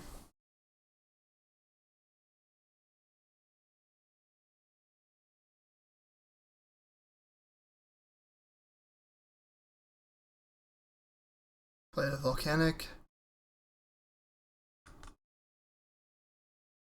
Mindbreak Trap was about as good of a draw as I could have hoped for, because that means that whatever shenanigans are going to happen to get out of this, at least I have the Mindbreak Trap. So yeah, really, if I could have Vampiric Tutored, it would have been for Mindbreak Trap. We're very happy with that draw.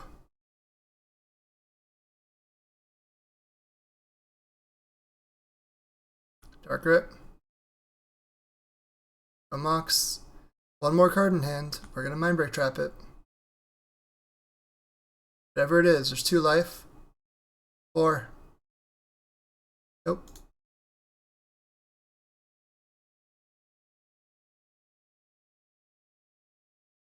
We're attacking for lethal, there's no point getting tricky here.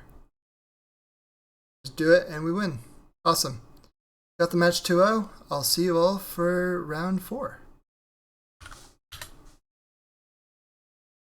Hey everyone, we're back for round 4. We're against Batutinha, who is a, at least in my opinion, famous Brazilian grinder slash magic player. I'm pretty terrified of them. This is as a 6-card hand, like no Cauldra. It's solid. They usually play the UB Scaminator deck, and so I'm kind of thinking about basics and mana, and I think this is solid. And the Cauldra is kind of gravy, so I'll keep this. There's also kind of an adage if you don't want to mulligan too heavily into Thoughtseize. That also is true against Grief Scam, where you don't really want to mulligan to cards in your hand if they're just going to get Thoughtseized away. Hey, literal Thoughtseize. I'm going to do that.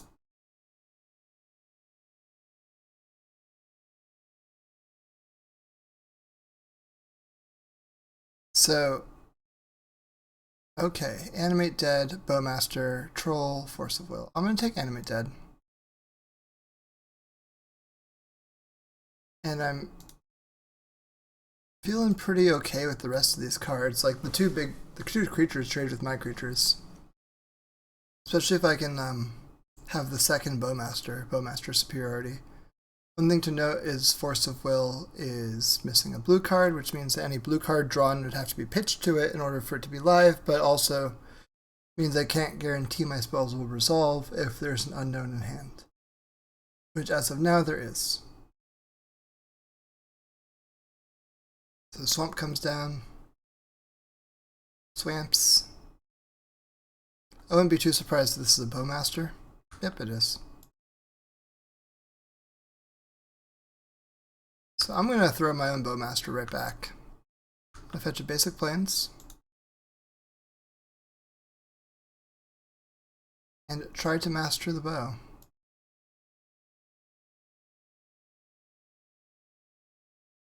This might eat a Force of Will.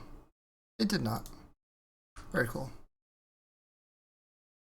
That might have been a mistake just now. I didn't really think about it until I targeted the Bowmaster, but in doing so I made reanimating the Bowmaster a live draw, or a live choice. Although that said, reanimating the Troll is probably scarier, but I'm making like more reanimation spells live by doing that. Now I do have reanimation spells too, but it might have just been a mistake. At this point I do have to plow that Troll. I'll trade these because I'm more likely to get the army token back anytime that they cantrip or whatever. And Stoneforge Mystic is nice, so let's see if I can get that going. Let's eat a Force of Will. It might. Did not. Given I know they have Force, how likely does Daze feel?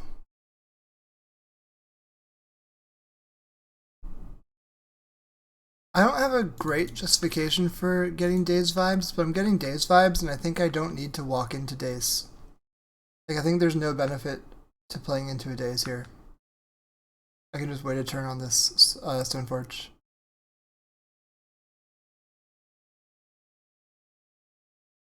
Yep, so Ponder happens. Batutinha rightly notices that Bowmaster does not prevent this from happening. It punishes it a bit, but like you can still cantrip.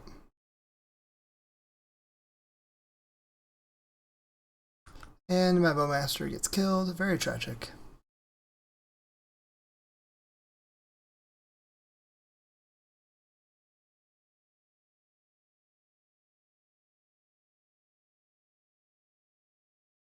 But I do still get the 1 damage.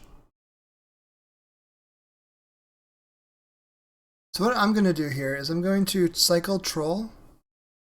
So I can either play around Wasteland completely or just play 2 lands that are like live targets to hit. And I think I'm going to go through the latter because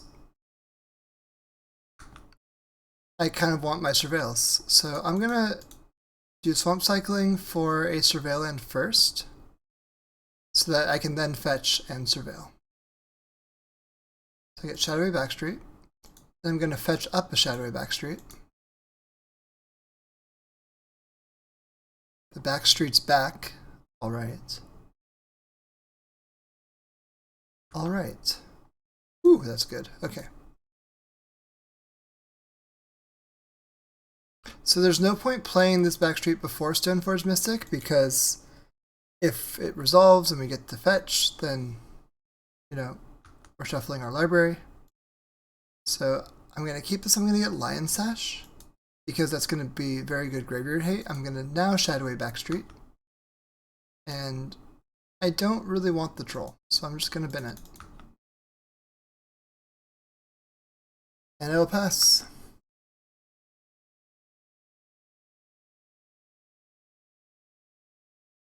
So fortunately for me, any removal spell pointed at Stoneforge Mystic does have to also beat Ephemerate. So Wasteland is in play, Underground 2 is in play. All I know about is Force of Will and 2 unknowns. So we'll see what Batutina does here. Batutina thought for a minute and decided that that was sufficient. So we're on to game 2. Leyline of the Void is solid, but I would not be too surprised if the Reanimator package was cut entirely. Thoughtseize and Turok are great. Pest Control is pretty much dead. As a card, they don't play 1-drops. So, cutting those. Easy cut. Outside of that, I'm pretty happy with what we've got here.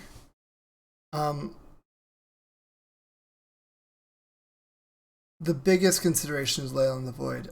And so my problem with it is that if we bring in Leyline, then all of a sudden, like, they just like grief us and then reanimate our stuff. And it doesn't really matter that we've played a Leyline. So it prevents like the Atraxas and Archon of Cruelties from getting into play, but how big of a deal is that? I don't know. I think I'd rather try game 2 without the Leylines.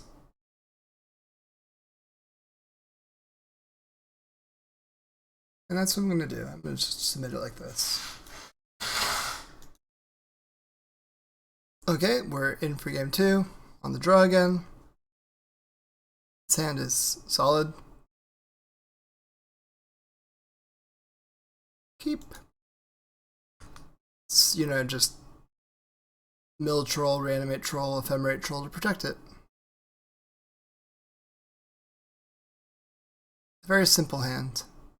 But it's got good mana under it, which is, against, you know, Wasteland Days deck of value. And again, you don't really want to mulligan too hard into Grief Scam because they will just Grief Scam you.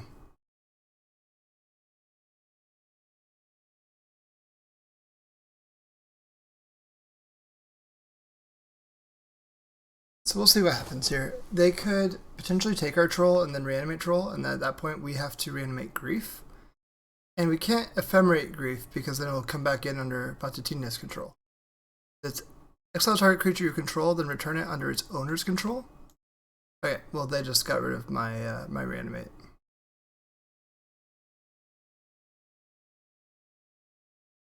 This to me sounds like a cycle, a troll cycle plan.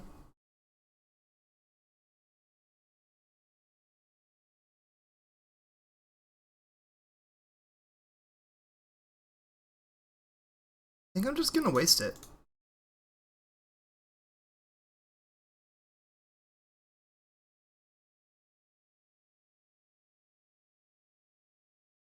Just because I know about it, and playing out the land, I don't really have a good use for my mana this turn. But if Batutina's plan is Animate Dead, then it's, you know, still not sufficient for him, so that's what I'm doing. Ponder, so Probably was animate dead. Because Ponder's probably now looking for a second land. Chose not to shuffle, so found the second land. Grief. Okay, so what I can do here is I can go Grief, Pitch, Troll, and then I can take a Daze and then Ephemerate. So I'm going to do. So there is no. So I'm going to take the Fatal Push and take the Entomb, I think. Fatal Push and Brainstorm.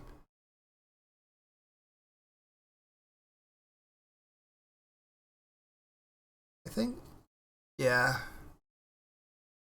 How much better is... They already got like potential Troll. I think Brainstorm is better than Entomb. That's the thing I was trying to figure out. So I'm going to get a Scrubland here as a means to try to get this Turok down in a reasonable way with triple black.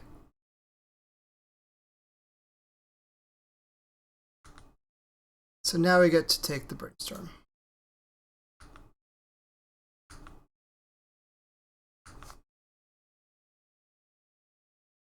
And we've got a Grief in play.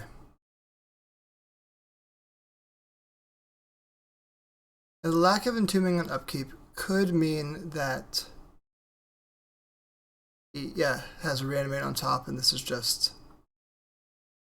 I just got absolutely shredded here as far as play skill goes, but we'll see. Could also mean that he's just using this now because he knows it's going to happen on upkeep too. Nope, there was a reanimate on top. I was outplayed. Now what's it going to keep? At the very least, I get to rip one of these cards with my Ephemerate on Grief. Like, this game is not looking good for me, but we're not just dead. Delta, Brainstorm, Animate dead, Dothy, Voidwalker. Yep, we flicker, we rebound. Bounce back in a way. So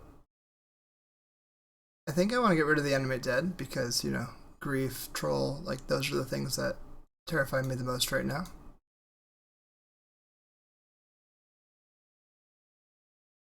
I do get to get another Grief going, I think.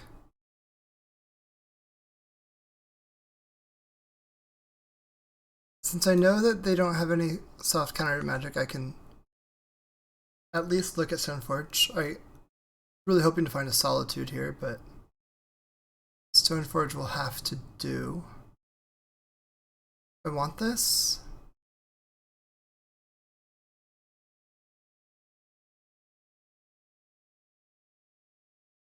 Traxa hits so hard, I don't think I can afford it.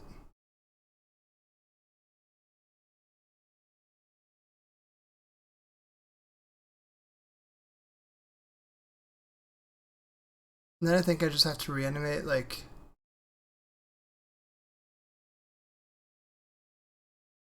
Reanimate Grief, take Dothy Voidwalker?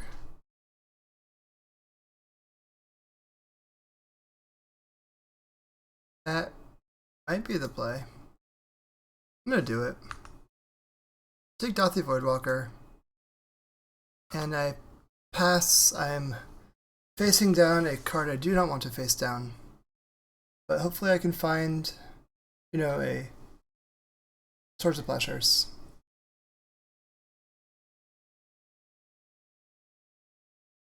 Bajatinia ponders and brainstorms and sculpts the hand I can't beat anyway.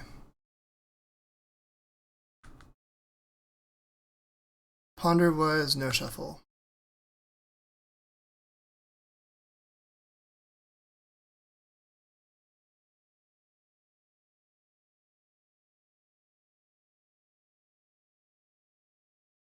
That was probably just a mistake with the not taking the Entomb. I'm not going to concede yet because I'm going to 1 here. And a Swords of Plowshares off the top could win the game.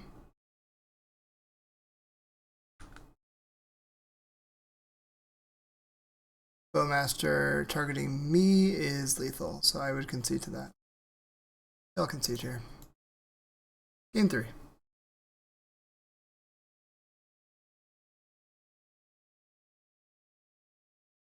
Again, don't really think I want Leyline the Void. I think my game plan is okay.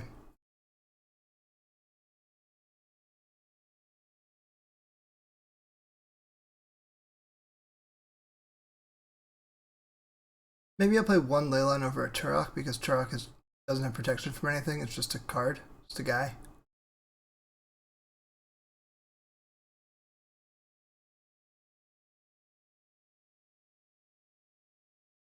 Yeah, one Leyline seems a little weird, but I've done worse. I just kind of like the rest of my cards.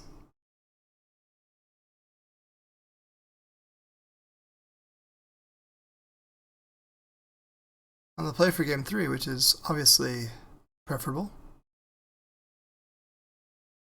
And I'll unpause this as soon as Bachettina finishes sideboarding. Okay, we're back for game 3 of round 4. Play. I think I keep it. It's a little bit finicky, but we keep. The risk here is that, you know, this reanimate is cornerstone part of the plan, and we can't, you know, grief reanimate on turn 1 because Wasteland is our land and the trolls are the way that we get mana. But the good news is that Bachettina is mulliganing, and as we have already established, mulliganing in the face of a grief is not necessarily what you want to do. Okay, so I gotta take the reanimate.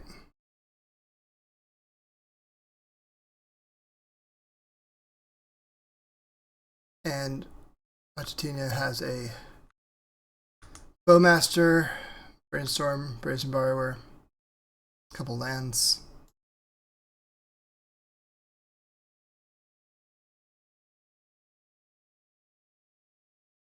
Now I think that I get black-white.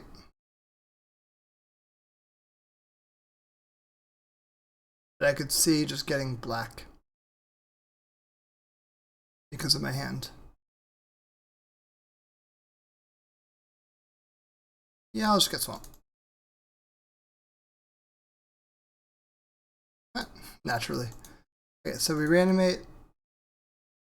Because of the Brazen Borrower stuff, I think that Grief is the play.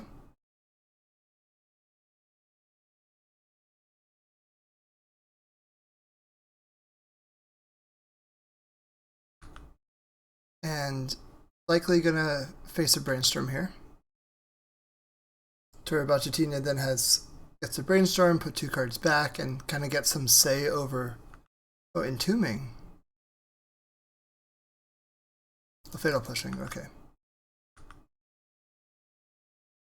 So, Bowmaster, Brainstorm Borrower. I'm gonna take the Bowmaster.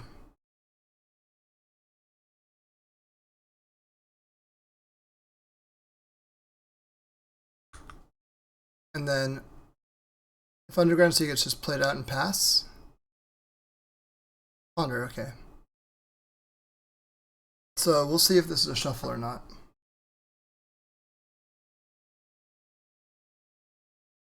But we might be able to do some serious damage with these Thoughtseizes. It is a shuffle. Animate? Oh no. Okay.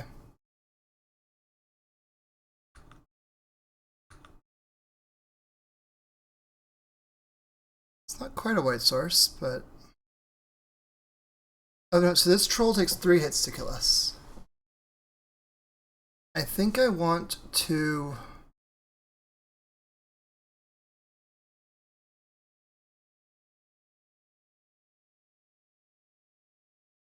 very least Thoughtseize the... Is it just the Borrower? Or the Brainstorm?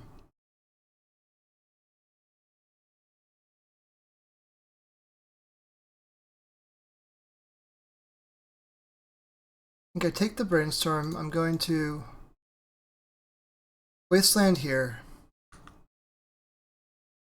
And I'm just going to hope that I can clear the board. Got a turn to 2 turns to draw a white card.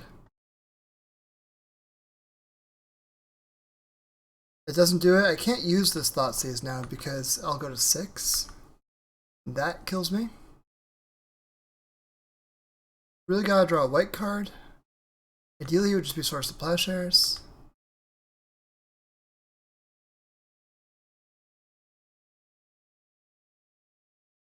Oof, that's rough. It's not really just has to be Source of Plowshares because this grief can take my Solitude.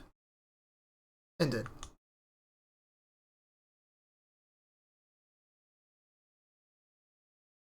Well, there was going to be the white card. Unfortunately, the grief took it, and this has Ultra Menace. It can't be blocked except by 3 more creatures, so we lose this game, and we are now 2-2.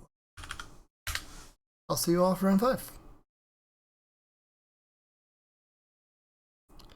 GG's, Batatinia. GG's. Hello, we're back. Just about to start the next round. I'm the 2-2 with the best breakers, which we love to see. Keep crushing it, my former opponents. Because at 4-2, I should very reasonably be able to sneak into top 8. Which I'll try to do. Let's get them.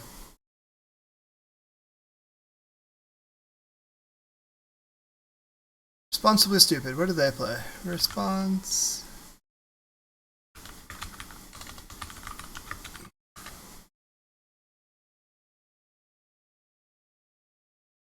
They play Lands and Legacy.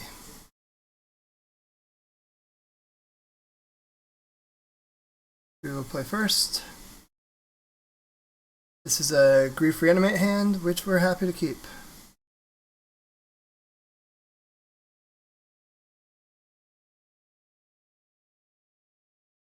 Given that I am pretty confident that they're on lands,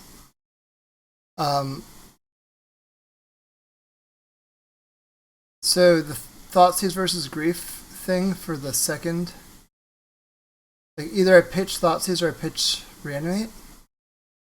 And so if I think they're gonna like Punishing Fire the Grief, then I'm much better off, which they do play. Then I'm much better off pitching the Thoughtseize because then I can just Reanimate Grief again. That's probably what I'm going to do. Because I also feel like I draw a Troll or something, I could Reanimate that. I think Reanimate's got more legs on average than this Thoughtseize. Especially since like I'm already discarding 2 cards from my lands deck with the Grief and the Reanimate. So Grief pitch Thoughtseize and then Reanimate Grief is going to be my opening line. Okay, so main phase 1. Go Grief, pitch Thoughtseize. No reason to show the swamp yet. We could pretend that this is a decision that we're making. Okay, so 3 good cards to hit. So if I can hit Crop Rot and Exploration, then the Sphere becomes a lot less good. So maybe that's my line. So I take the Crop Rot.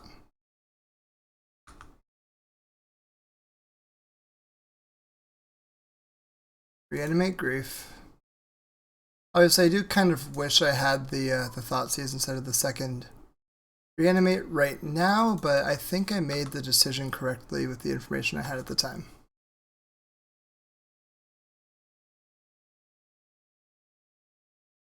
Lush Portico is doing a Surveil.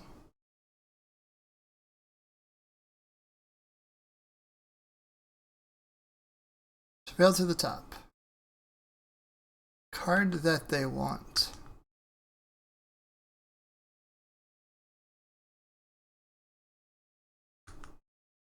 I'm gonna attack.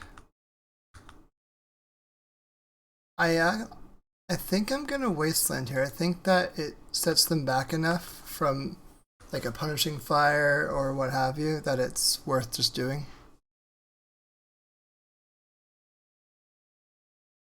Seiju has endured and entered play.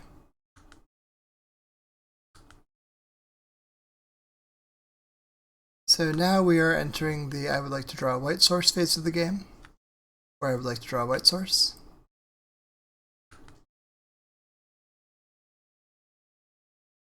Oh, that's when stage is the card that they surveil to the top.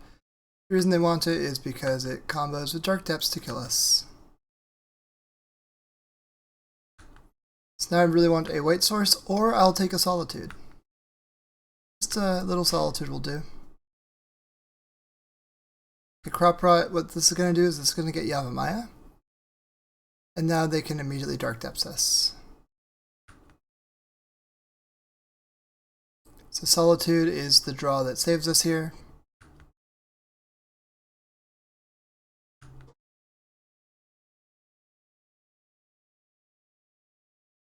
This was the cost of getting a little bit too aggressive with that Wasteland.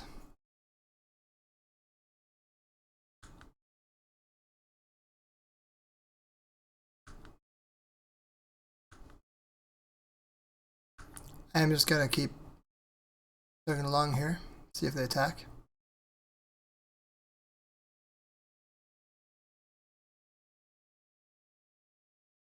Gotta think on that. I'll allow it. You can sphere, opponent, and you can attack me for 20. If you must. Okay, so Lorian is really good against lands. Leyline the Void is solid too. Thoughtseize is pretty bad. Grief is generally not great. Sword of Fire and Ice is like okay at best.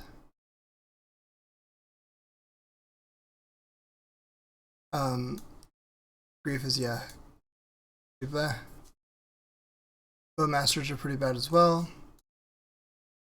I think on average, Grief is going to be better than Bowmaster. Fire and Ice. Could keep the Griefs, cut the Thoughtseize and Bowmasters, and bring in these ley lines. And like, cut one Grief. Stony is like kind of good.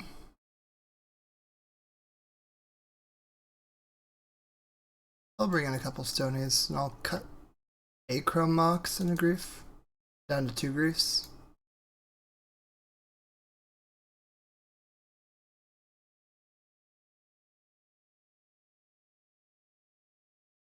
I think I run this.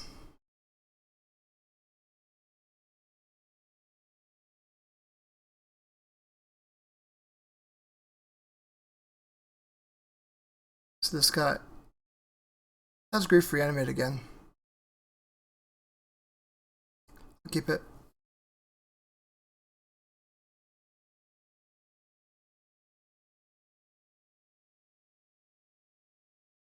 I'm trying to decide whether or not I want to fetch up duels or not.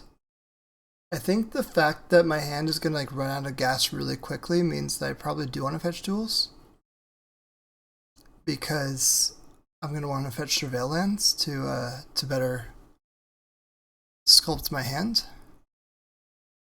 But I guess I can Grief Pitch Troll first and see what I get, like see what their hand looks like, and then I can use that to inform my decision on whether or not I want to fetch basics or duels. Grief Pitch Troll. I do feel a little bit foolish for the way I played game 1 with that Wasteland, by the way. I don't think that was a good move. Mox Diamond doesn't really do much here. So I'm going to leave the diamond and take the other stuff.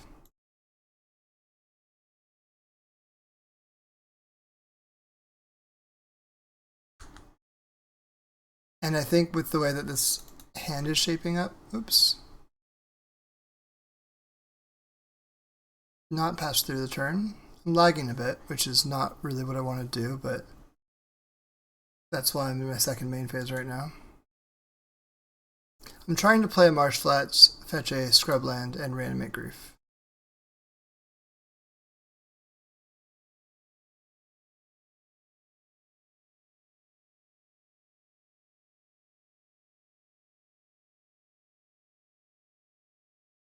Cool. We have succeeded in doing all of that. And we get to take the Source of Pleasures. So one of these cards is going to get pitched, one of these lands is going to get pitched to the Mox Diamond probably.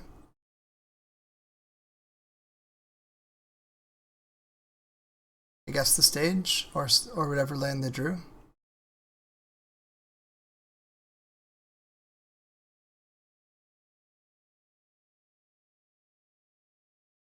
Okay, they're just holding on. I'm going to play out the Marsh Flats because I don't think I need to Wasteland yet, and I do want to Surveil. So I could Surveil here. I think I'm going to because if I hit a creature that I want to reanimate, I can just reanimate it.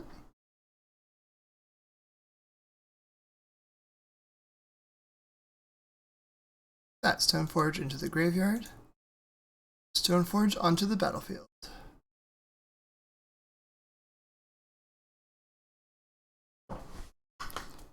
And I'm going to get Cauldron Complete because that's going to be the best clock against my opponent.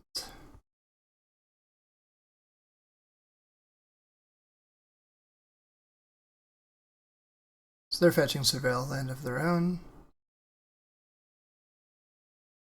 They put Yavimaya into the graveyard. And we'll see where this goes. Ideally, I would like to have a Cauldron in play at my next turn. Sylvan Library, so that seems like it's a chance. I'm going to leave this Wasteland up because no surprise 2020s if I'm holding up a Wasteland. And I'm attacking for 8, and they're at 16 life, so this is a 2-turn clock. They basically have to do it now or they can't do it.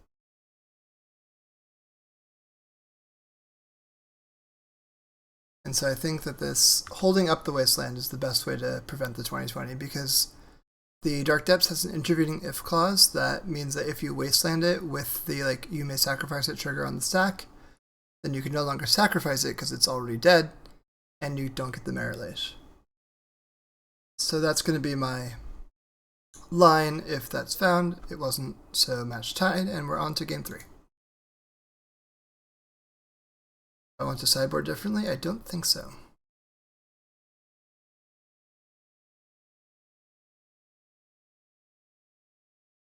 Grief gets slightly worse on the draw, for what it's worth, because they can get the exploration down before the Grief can play. Maybe I want to cut a Grief for a Stony then?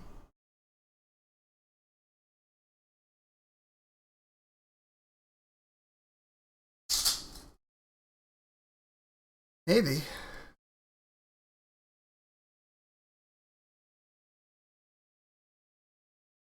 I've convinced myself that that's the way.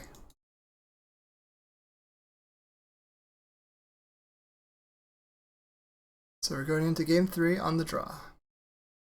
This hand's got a Leyline, we love that. Got a turn 1 Stoneforge, we love that. It's got Ephemerate, yeah, this is a good hand.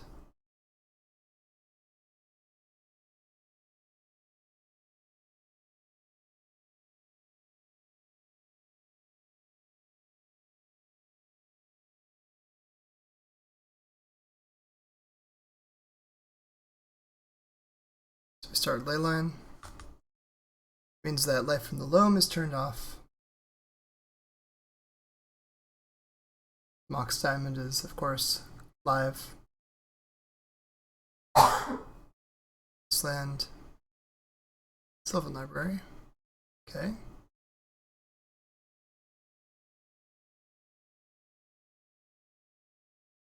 Pest Control is going to be good against this. I don't want to use it quite yet. But I think what I want to do here is I want to Chrome Mox pitching. I think Reanimate is worse than Ephemerate now.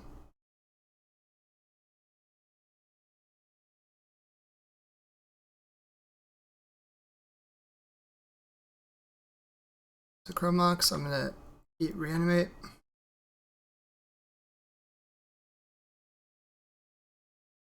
I will get a basic Plains. I don't want to get wasted off of my ability to cast white spells. And I'll Stoneforge up a Cauldra.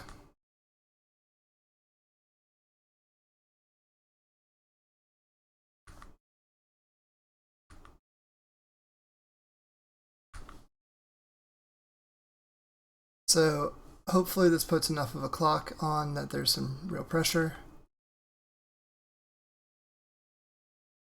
It is worth noting that I don't currently have an answer to Merit Lage outside of this Wasteland, so I do want to get the Wasteland in play ASAP.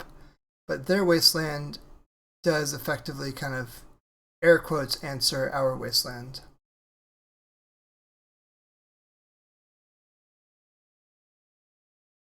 They kept 2 cards. Their Wasteland answers our Wasteland because what they can do is they can Wasteland first, then do mean things from there. Mox pitch Mazavith. What's happening? Okay.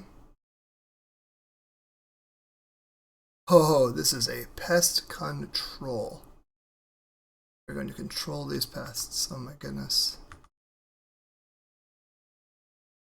So we're losing our black source. It's a little bit unfortunate, but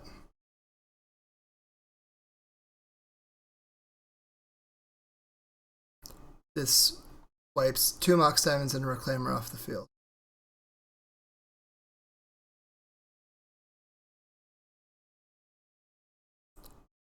I'm also going to Wasteland the Wasteland, I think. Prevents any 2-mana plays from happening. 2-mana plays am I afraid of? I'll do it.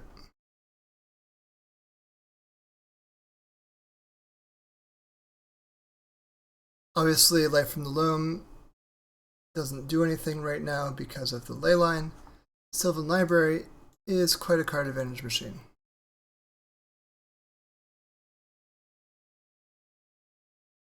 And so I think it was right to pest control there. But we'll see.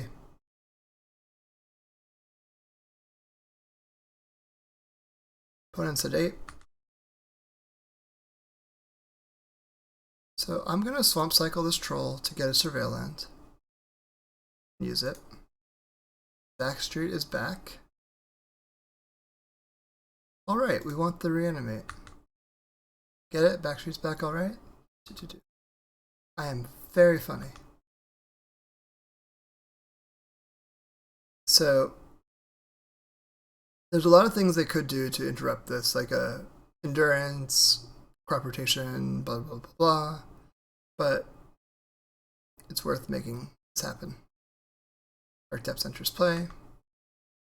I will Reanimate on my Troll. I'm half expecting an endurance here. Surgical, yeah, it's fine.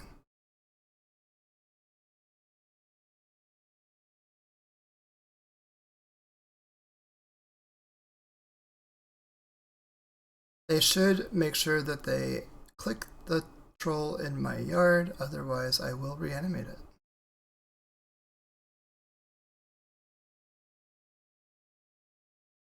I click that one. Yep, they did it.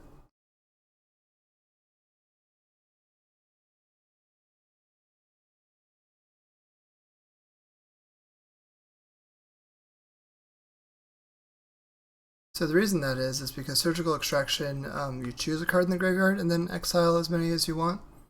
That name doesn't automatically exile that one. So technically, like, you could leave a card in the graveyard and like hit the other cards, but it's not very common that that comes up. Going to 2.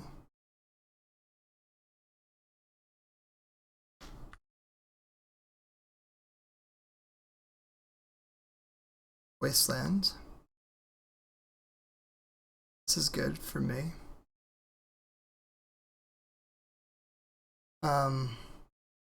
Given that they have multiple dark depths, I don't think I want to use the Wasteland yet.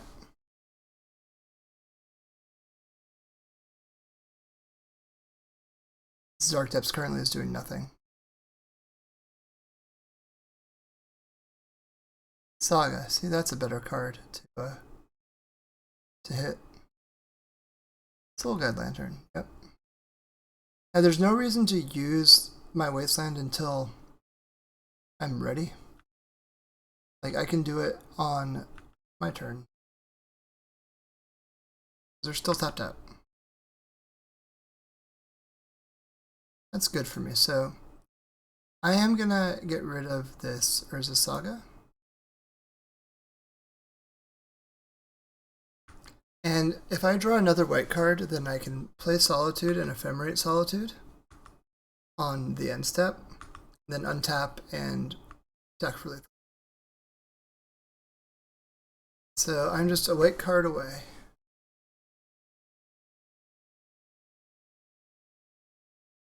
Now that said, they're unlocked because they have mana now, so maybe they have a Source of Plowshares or what have you. Still probably worth me doing this.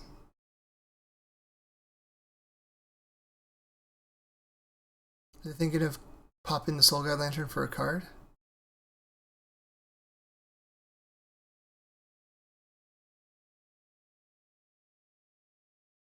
Exploration, sure. They don't have extra lands, doesn't do anything. Okay. That is, so if they tap out of white, I think I'm going to go for it. Otherwise, I'm going to just kind of chill.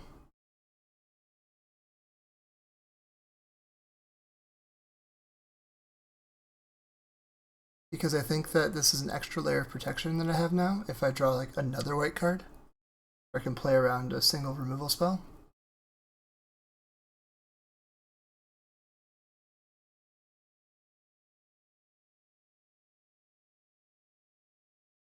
Crop rotation. What's the crop rotating into? Urza Saga. Okay, so I do win now. Yep, they draw a card. Another Saga. So, yep, now we win. So what we do, we exile this, play this, no legal targets. We're going to Ephemerate the Solitude. Again, no legal targets. And then we're going to decline the rebound.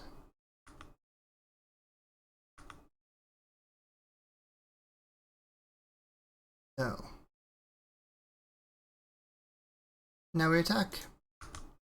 And we deal 3. Coming across the finish line with the only points of damage we dealt. And we got the match. Awesome. I'll see you all for round 6. Everyone, we're coming in for round 6. So I am in 8th place right now at 3-2. The way that these very small, when you're just above the threshold for a round, there's going to be a ton of X2s. And so I'm essentially going to fall anywhere between top 8 and 16th place. Or I guess worse, I could fall below that because there's going to be X3s below that. So X2s are going to go like essentially to like, you know, 12th place or so, 13th place. But starting at like, so one of these will be X2, so one of these will be X1. X2 will have, so there'll be 2 4-1s. So there'll be 4 top 8 slots dedicated to X2s. So I'm very live for top 8ing here if I win this last round, and I'm going to try. Okay, we're here for round 6. We've won the die roll. We'll be on the play. And Geodude Jared does play a few different decks. I've played against him a fair amount. So I'll keep this hand. I'm going to lead on Thoughtseize. I'm really hoping that we find a second land, but I think it's worth it because we've also got the removal spell, and 2 lands just really opens up the whole thing here. So keep.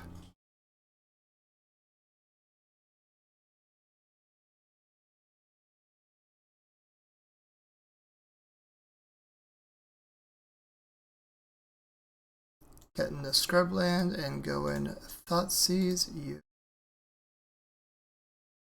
Doomsday, okay. So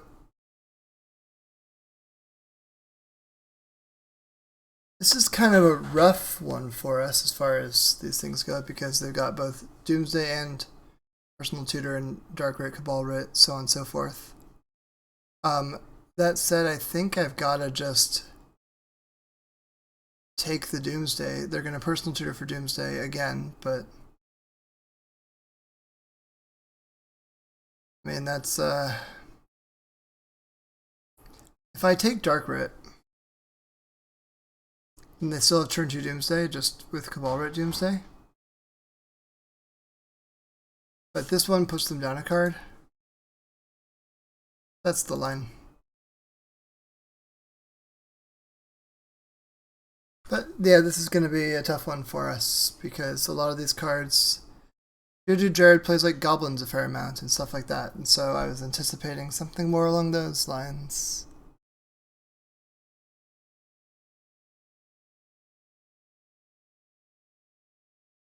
This should be a very clear Personal Tutor for Doomsday, and it is. Doomsday was revealed and is on top of the deck.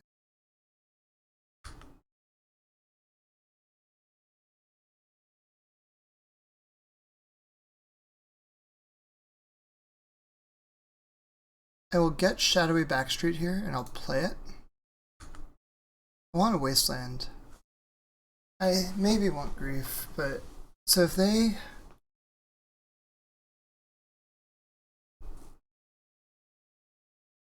Grief do it.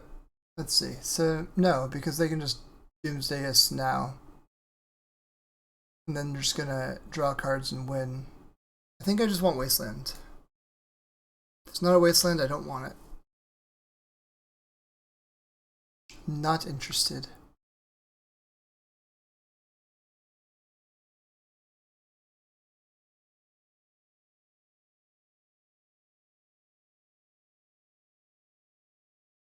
So they should probably dress here first.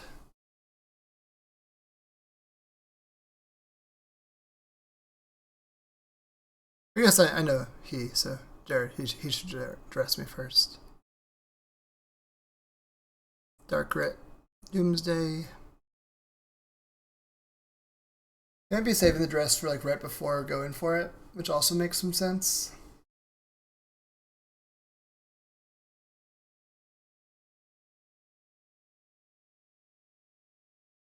So let's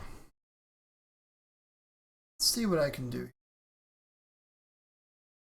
Can't Stoneforge because Stoneforge just eats it to the dress that we know about. Street Wraith. Okay, so we're dead. Street Wraith finds a Brainstorm, and then he just goes for it. Very nice. Good job, Jared. You killed me. Although let's look at the deck. We see an Ideas Inbound. See a Pact of Negation.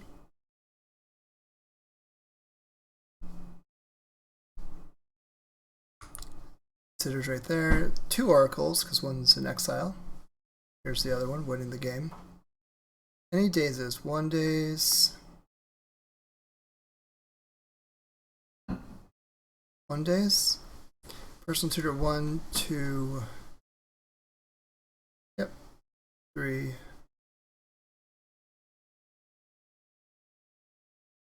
Yep, it's a Doomsday deck.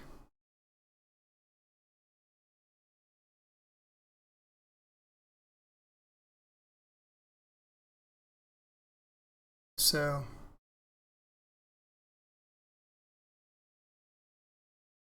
begin sideboarding. We want Thoughtseize. Leyland the Void doesn't do anything. Stony Silence does a little bit. Turok can kind of get big sometimes. It's fine. Put these in like the maybes.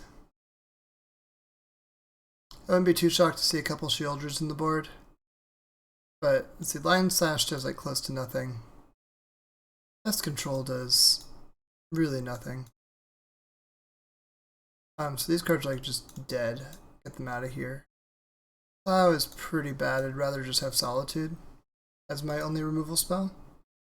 Means I can afford 4 more cards. I think it's just Turok and 3 Stonies because of how bad the rest is.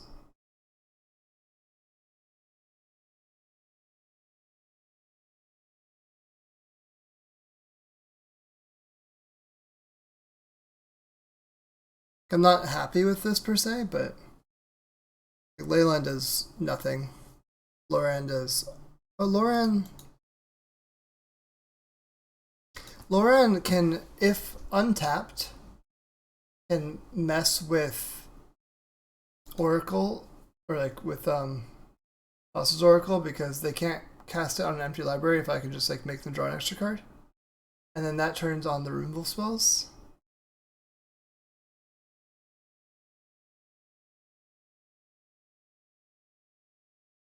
I'll try this. I don't think the game's going to be won or lost on Loran versus Stony Silence. I think that the other cards are what matters.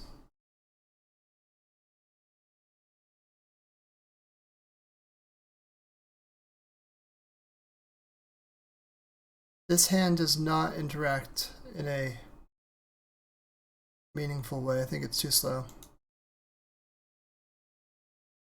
This hand does not cast spells, so we're going to go to 5.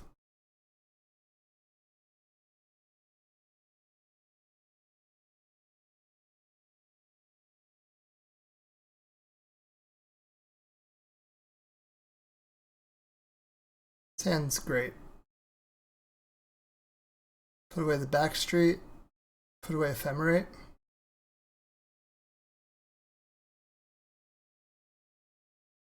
So I will go Scribbling Thoughtseize, and then that will help inform my decision about Bowmaster and Stoneforge. So I'm going to take the personal tutor because that's the Doomsday.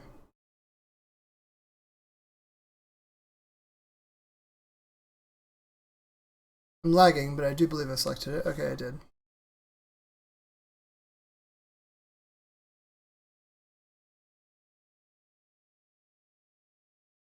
And so now, they Thoughtseize, I'll just play the other spell. Whatever it may be.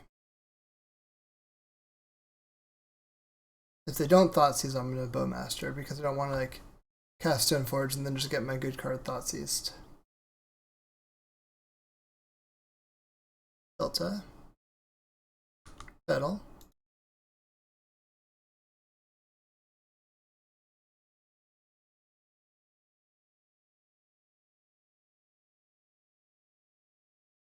Is this a Thoughtseize or a Cabal Writ?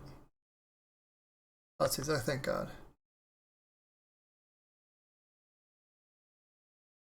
So Bowmasters gets taken.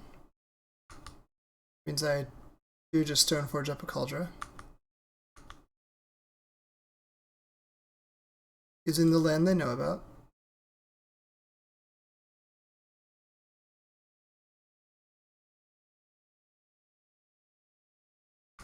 Stoneforge, we say yes, we get Cauldron home.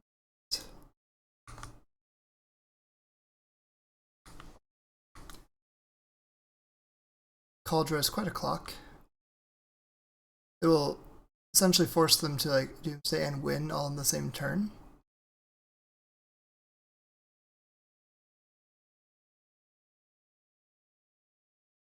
Brainstorm, that's about as good of a draw as one could hope in their situation where they don't really need the subtlety or what have you, and they're trying to find a Doomsday kill quickly. They already have the Island Petal Cabal Writ to put Doomsday on the stack, so all they need is a Doomsday.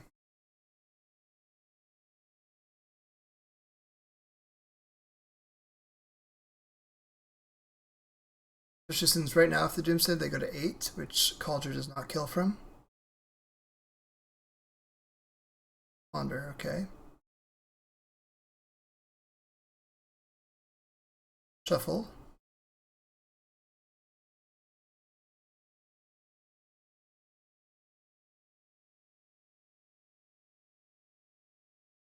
I'll hold up the land.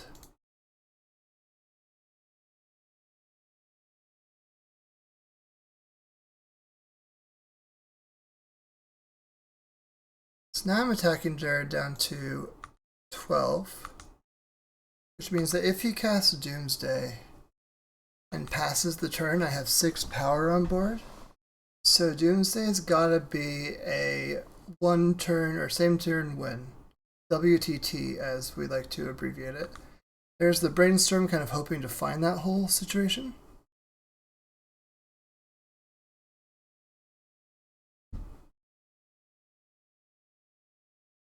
See if he gets it.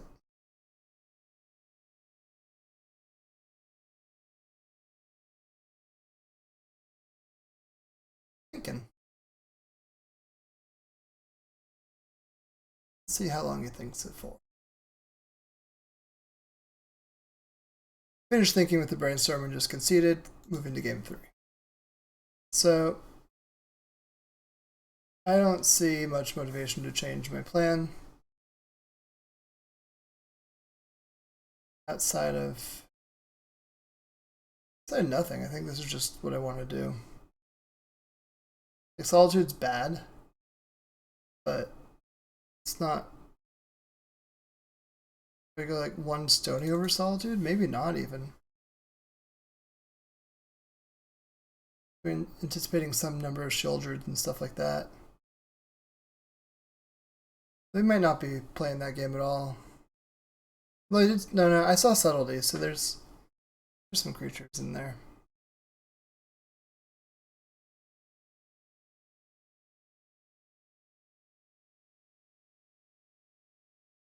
Put a Lion Sash in over 1 Solitude. I think it's just a better beat stick.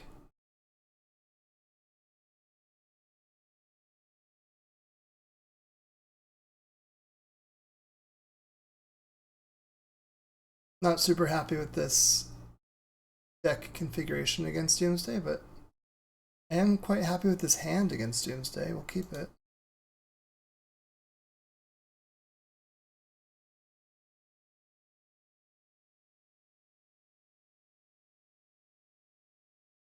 Got Mindbreak Trap, which is really the key card here. Leyline comes in, yep.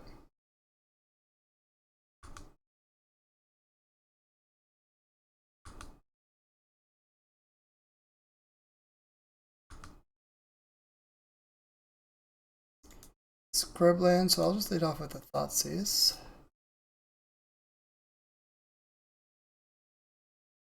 Brainstorm in response is fine. Like, this is not an optimally timed Brainstorm for him.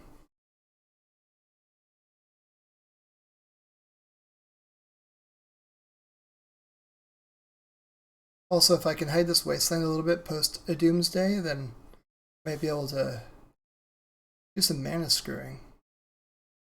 Could be ideal.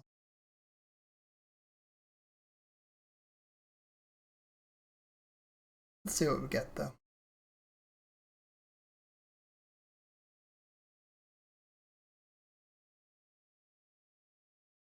I was just trying to figure out what to put back.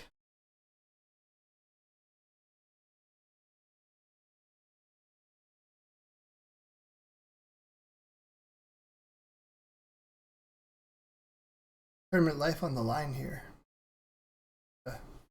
Tense decision.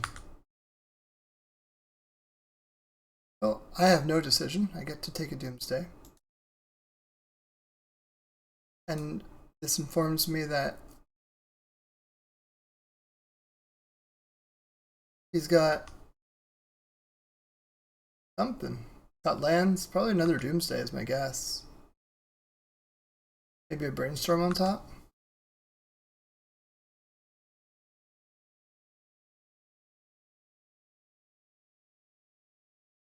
Brainstorm into like brainstorm and fetch things away. Maybe. Underground C, okay.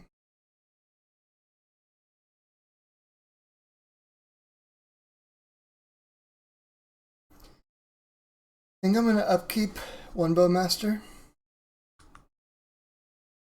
Because if he's got a brainstorm in hand, this will be the most awkward timing.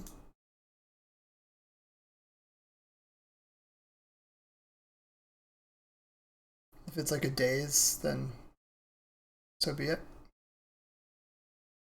Yep, it is a brainstorm. But upkeep brainstorm means that things are, again, like I said, awkward for him.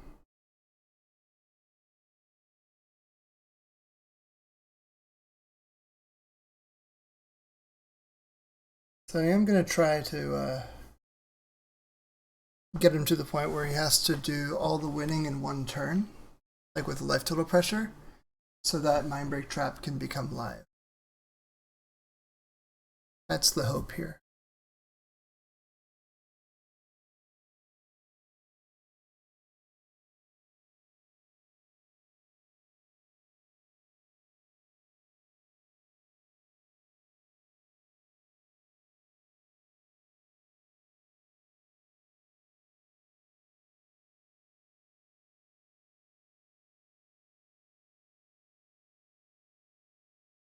Again, a tough brainstorm for Jared, probably.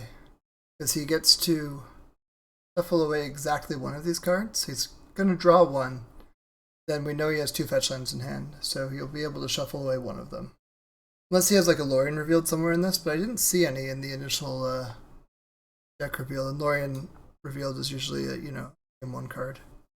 So I'm not anticipating that being in here.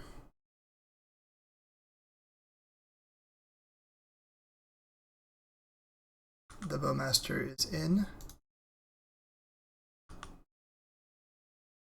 What happens?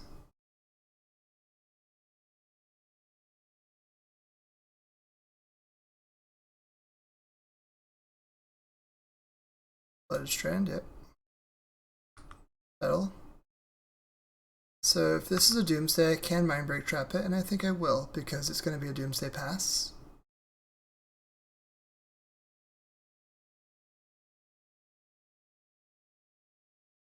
So we get to Mindbreak Trap that Doomsday. Because we forced him to brainstorm in the upkeep, their Bowmaster, so that worked out quite well as far as the bullying goes. Ooh, more troll, or more orcs. So let's get one orc down. I'm doing this main phase because it grows this orc army, just increasing the clock. Also, for what it's worth, we know about his last card in hand as a Scalding Tarn. So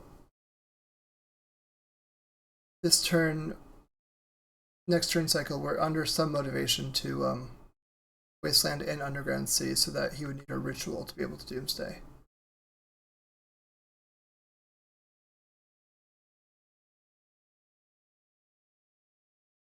Although at this point, so if he Doomsdays, he goes to 6. Like Doomsday Pass puts him to 6 life. And we have, with this Bowmaster, 1, 2, 3, 4, 5, 6 damage. Which is pretty sweet. So we actually win on, even if he finds Doomsday here and just goes Doomsday Pass, we win the game.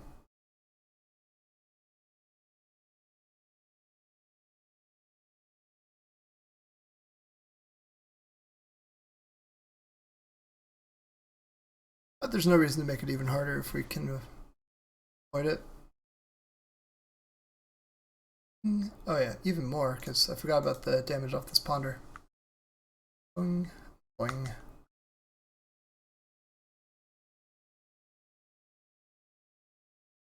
Okay, that's fine.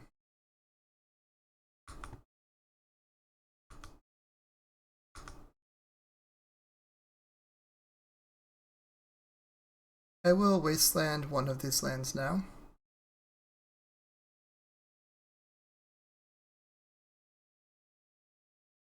I will Bowman. Hit for 1. GG. So you cannot beat that last Bowman.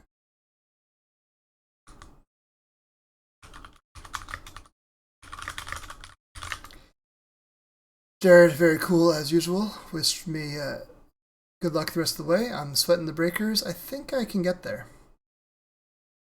Let's see. Batutinha won. That's really good for me. Harry lost. That's not ideal.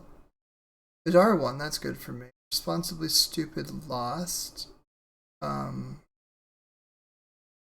else have I played against? Me the captain lost to Vidar, so that's kind of a wash. We'll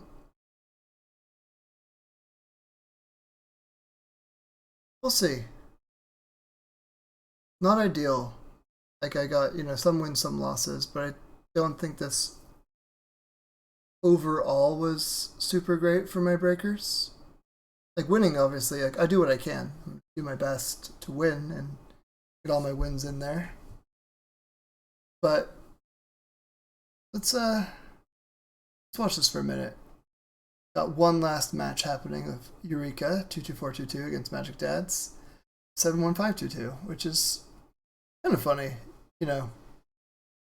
I know Eureka is a Magic player and a dad, so I think it's funny that it's both two fathers with a bunch of numbers, with 5 numbers after their names, and both of them ending with 22.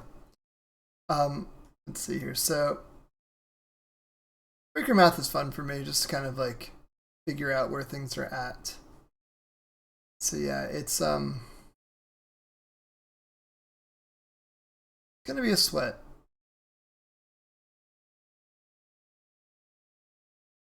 Audio's probably in there,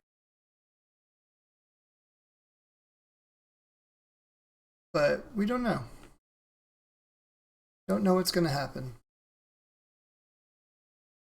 I will, win or lose, share with you the breakers in just a second.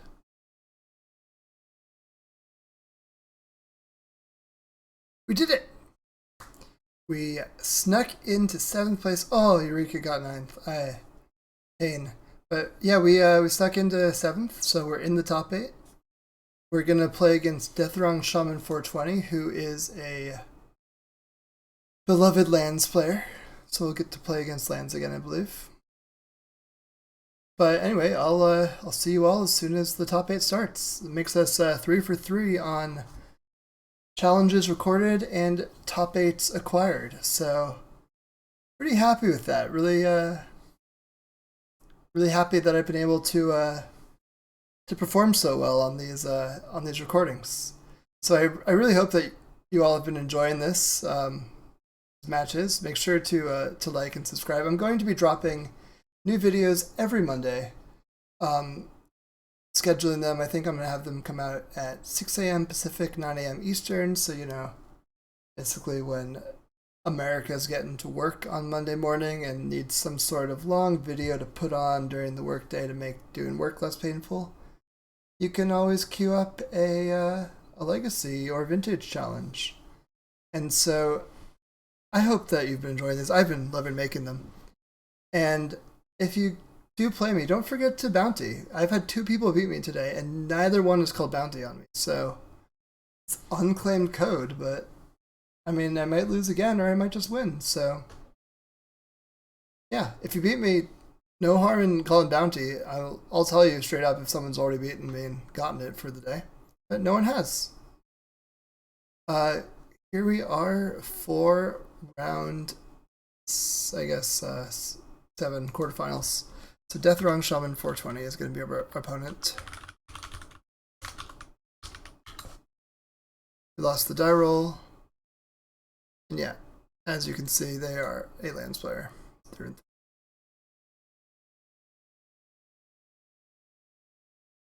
And does not look like there's any spheres in this list, for what it's worth.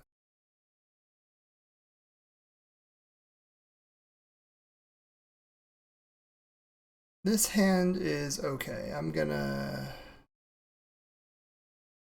keep it. Not super high on it, but it does play magic. It can get rid of a Merit Lage.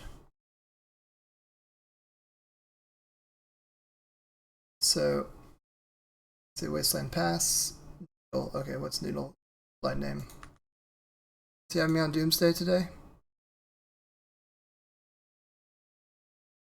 Oh, well. Well.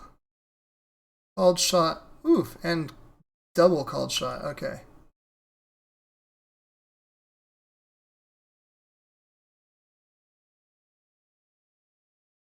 I think I want the Marsh Flats. Given that both my trolls got shut off.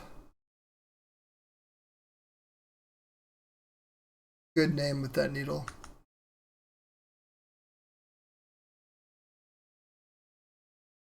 Here's a map.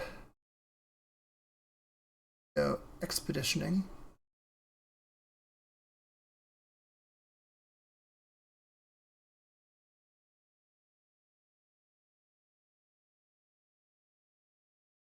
Given that this shadowy backstreet gets wastelanded already, there might be an argument to just go full in and embrace the carnage with another scrubland here.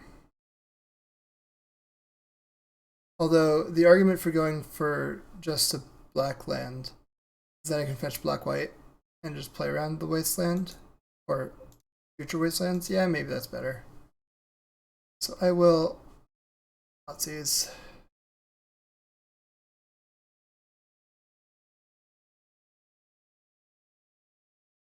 Off of basic swamp.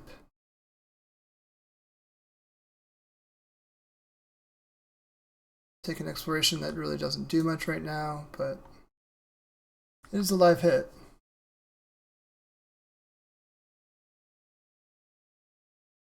The Boggy Bog comes into play.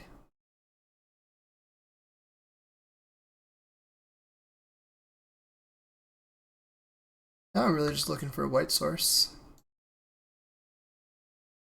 But barring that, I guess I'll just animate the Stoneforge.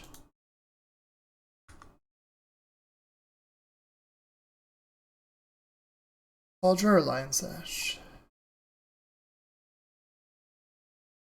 Even though I know about the Mazavith, I'm gonna go Lion Sash. If I didn't know about the Mazavith, I might have been more convinced to go for the Cauldron.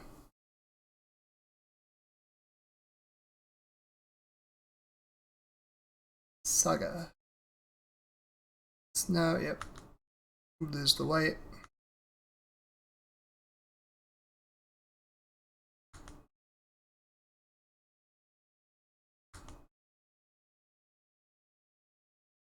May as well crunch.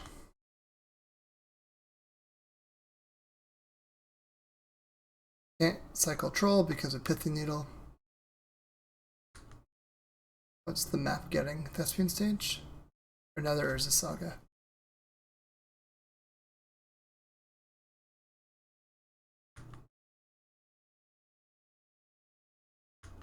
That's painful for me.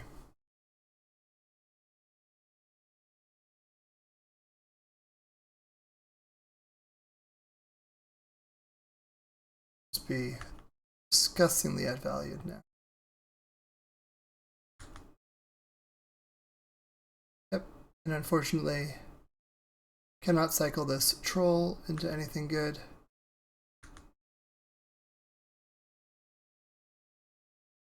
But I actually do think I'd prefer it in my graveyard, so I'm gonna go to clean up and just discard it.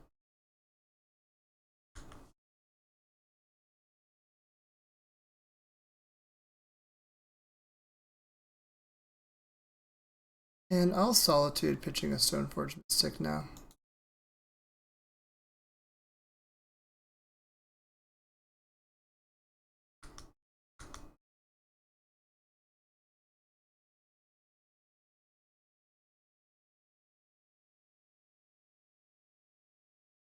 Shadow's Spear.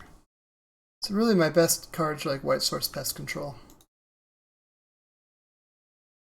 Soul Guide was the card drawn per turn, I would assume.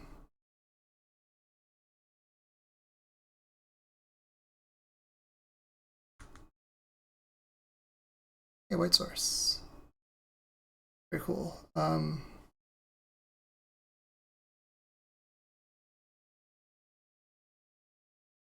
think I just hold back.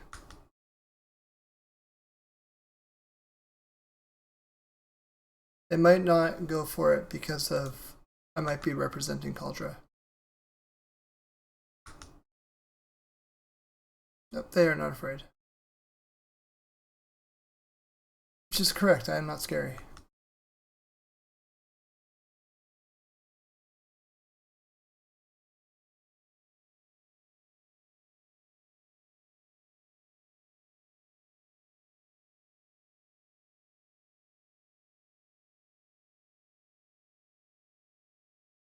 So yeah, I think I go for... So Lion Sash, I think, grows too slowly. Be worth it. But it would potentially get larger than things. But it's also my white card to pitch to a Solitude. I think I'm going to put the Sword of Fire and Ice in play.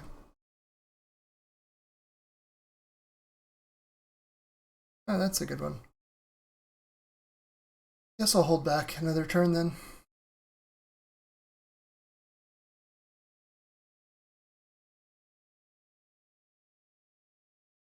Yeah, because if I can get this Cauldra in play and eating constructs, then I am in much better shape than I would otherwise.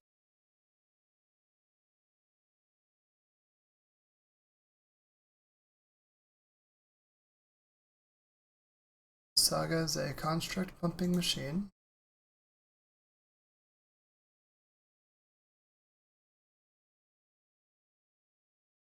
Spellbomb, gross. That's how... Oh no, okay. Well, this is not going to go well for me, but I need to try. So I'll activate Cauldra. Activate Stoneforge, put in Cauldra. The Germ is going to get Ether Spellbombed.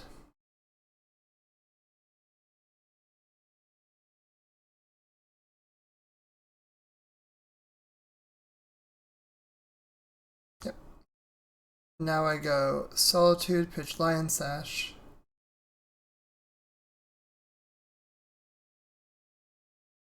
And take 5 damage, not lethal.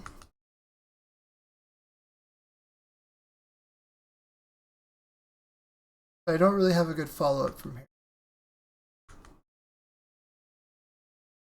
Pest Control would have been my good follow-up from here. But we didn't find it.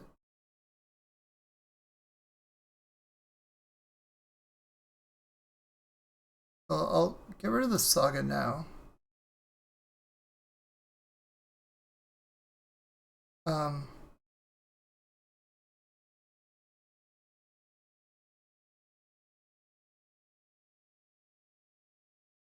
I don't think I attack. There's no real reason to. Like a 26 versus 25 is not going to matter. They equip Shadow Spear, that's fine. I suppose it doesn't really matter for us. I just want to take a non-lethal amount of damage and then top deck a Pest Control. Yep, so far.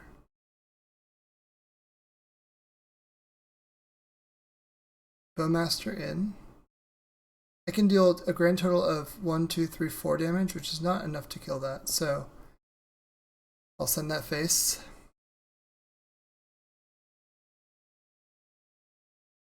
And taking 6 coming through, trampling.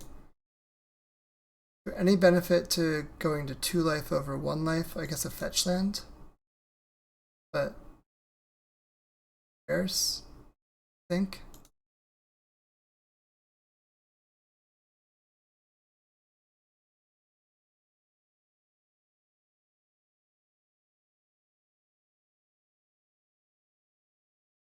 I'll double block, I'll go to 2.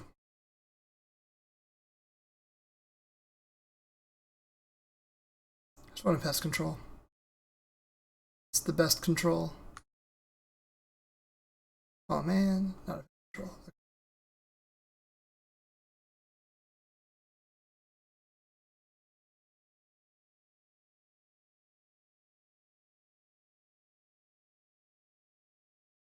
If you draw a card, is this going to be a Pest Control? No lands to play it? Oh, reanimate. I will pass the turn though because I don't want him to know that in the situation where I am conceding that I don't have like a solitude here. Okay, I don't have a solitude. Once they attack, it's like, okay.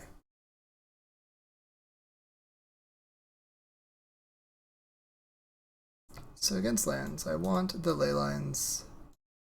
Stony is obviously good. Loran's obviously good. I don't think I need the swords to plowshares. I think I can leverage solitude.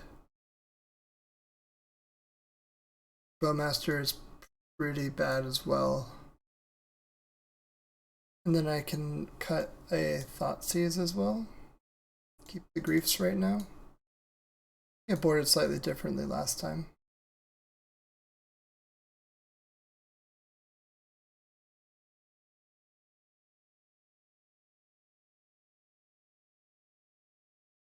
But I think this is fine.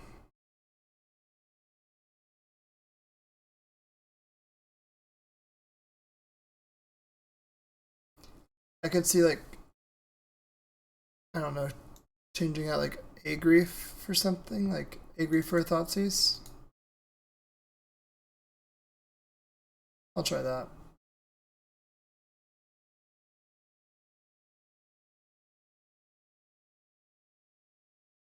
I'll play. Leyline, reanimate. Stoneforge Mystic.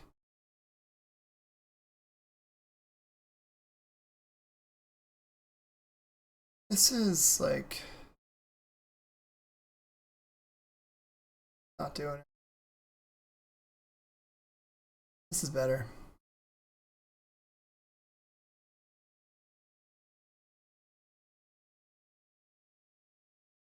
I think I'm just gonna pitch the grief and play a Marshflats and pass. Hopefully I can make these pest controls do insane damage. Keep. No grief.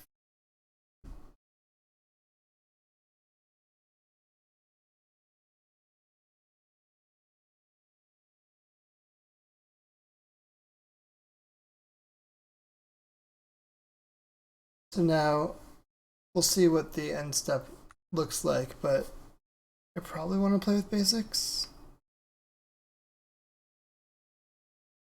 Exploration, yeah. I want to play with basics.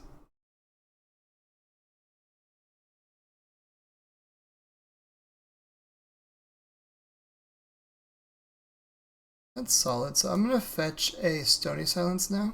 Or fetch a Swamp to cast Stony Silence now. The reason being is that it slows down the mana development, but also doesn't walk into a pest control. Like ideally I want to like save the pest controls a bit.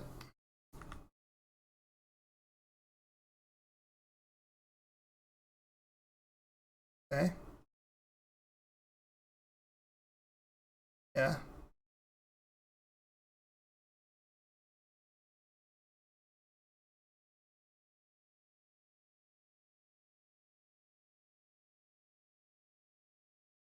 Now we're just kind of chill.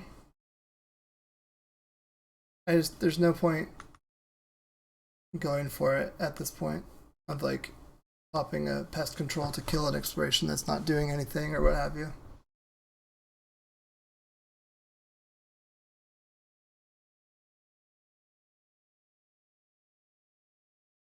Yep, there's the Meritlage.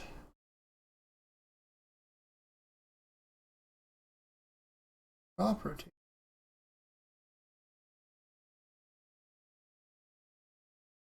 Oof, that's fine.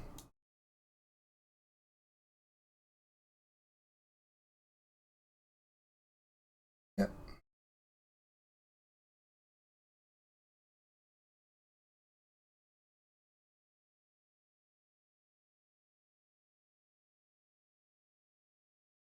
Loam. Okay, so that doesn't change anything. Other than increase the odds that I want to pest control sooner. Better. If I Solitude, am I going to Solitude? Or am I going to maybe get another white card? Another hit? Let's Surveil.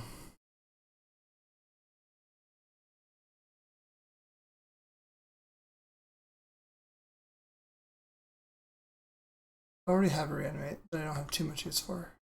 Like I have some use, but you know, it's not that good. There we go. Ephemerate's better.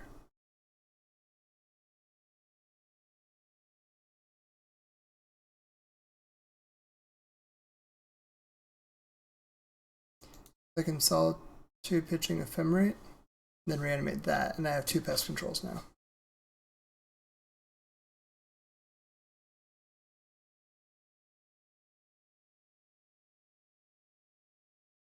Again, this is not ideal.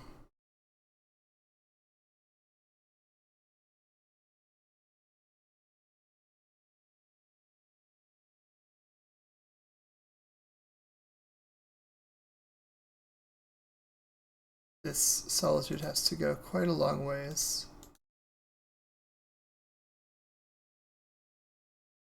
But pest control does get rid of this exploration. At least now 1 land is being played per turn.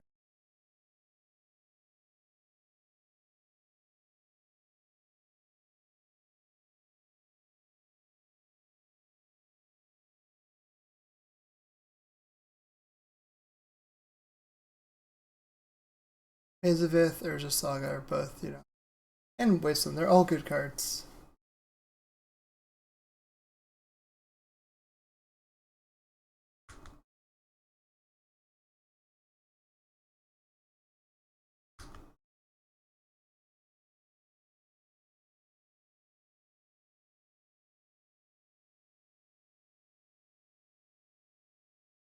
Do another Shadowy Backstreet. Yeah, the Ephemerate's good because it lets me handle this Merit Lage.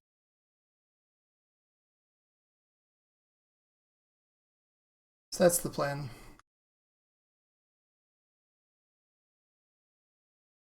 Crop Rot. Dark Depths, am I dead? I'm dead. Funnily enough, well no, I guess it didn't matter, but if I could cycle this into Ephemerate, then I could Ephemerate to Flicker, but since I, you know, did Surveillant for that whole math, that is not the way that these things go. GG's.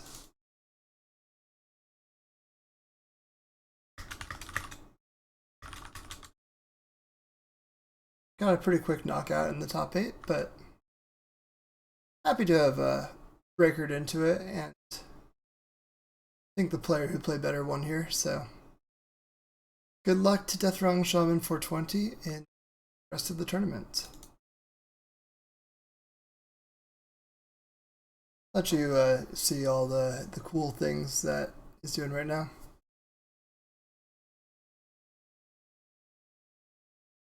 Ping Troll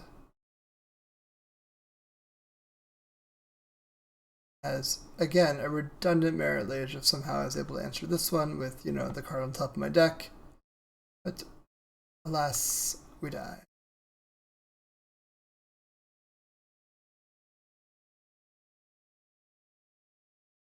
Well, that was fun. Deck seems solid. Pretty happy with it. I think that in retrospect, maybe I would have been happier with Dauthi Voidwalker over Leyline of the Void, like that 7 that we mulliganed against lands in the quarterfinals just now. If those were 2 Dauthi Voidwalkers over 2 Leylines, I think I would have been really happy with that, because the Reanimates could keep them around and they have block and so on and so forth. So I think that Leyline of the Void swap was a mistake. So really, I think the deck should look like this, like Dauthi in all copies of Leyline of the Void. Earl Mox, I'm not sure on. I don't think it came up that much. Like, a few times it came up as like a pretty bad draw, at the point that a land would have also been a pretty bad draw. And so it's hard to say. But then I remember at least one turn I was able to turn one a Stoneforge Mystic, or turn one like a Stony Silence against the Epic Storm, stuff like that. So maybe 2 is the right call, maybe 1. Caustic Bronco is also kind of a card that might deserve some sort of consideration in this deck. I've been liking this card in Vintage quite a lot. My last video from a week ago, I got top 4 in a Vintage qualifier where I was playing Caustic Bronco in a blue-black Loris deck. Check that out in my channel, it's pretty sweet. I got all the way to top 4 and the qualifier was top 2, but who's counting? It's good prizing, it's good fun. So anyway, Caustic Bronco is a good card. I feel like it might merit some consideration in here, but I don't know what you'd cut for it. The Thoughtseize, like the one main deck Thoughtseize? Maybe? And then out of the sideboard, I cut the Turok. Yeah. I could see that. Maybe this is how I play the deck next time. So I actually hadn't, just to be clear, I had not played this deck before this challenge. I just kind of like didn't even expect to be playing a challenge today, just due to a moto fluke, which pretty rarely happens that a challenge just gets corrupted and has to be canceled and relaunched. But that did happen this evening. And so normally it fires at 5 p.m. on Friday evenings when I'm still at work. But since it failed after round 1 and they needed a couple minutes to, get things all up and running, the next one, the re-challenge or whatever, started at 6:45. So I was home and had, been able to settle in, help get the kids' dinners ready and so on and so forth. So I was able to play this one, and I'm glad I did. I top eighted. It was, again, pretty sweet. I like the deck. This is probably what I'd play moving forward on it, but I don't have strong enough opinions that if you think something about this is wrong, I really think that you should defer to what you think.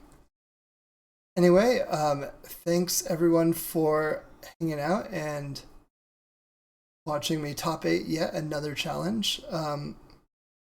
See you all next week when I win it. I hope. Let's manifest. Cool.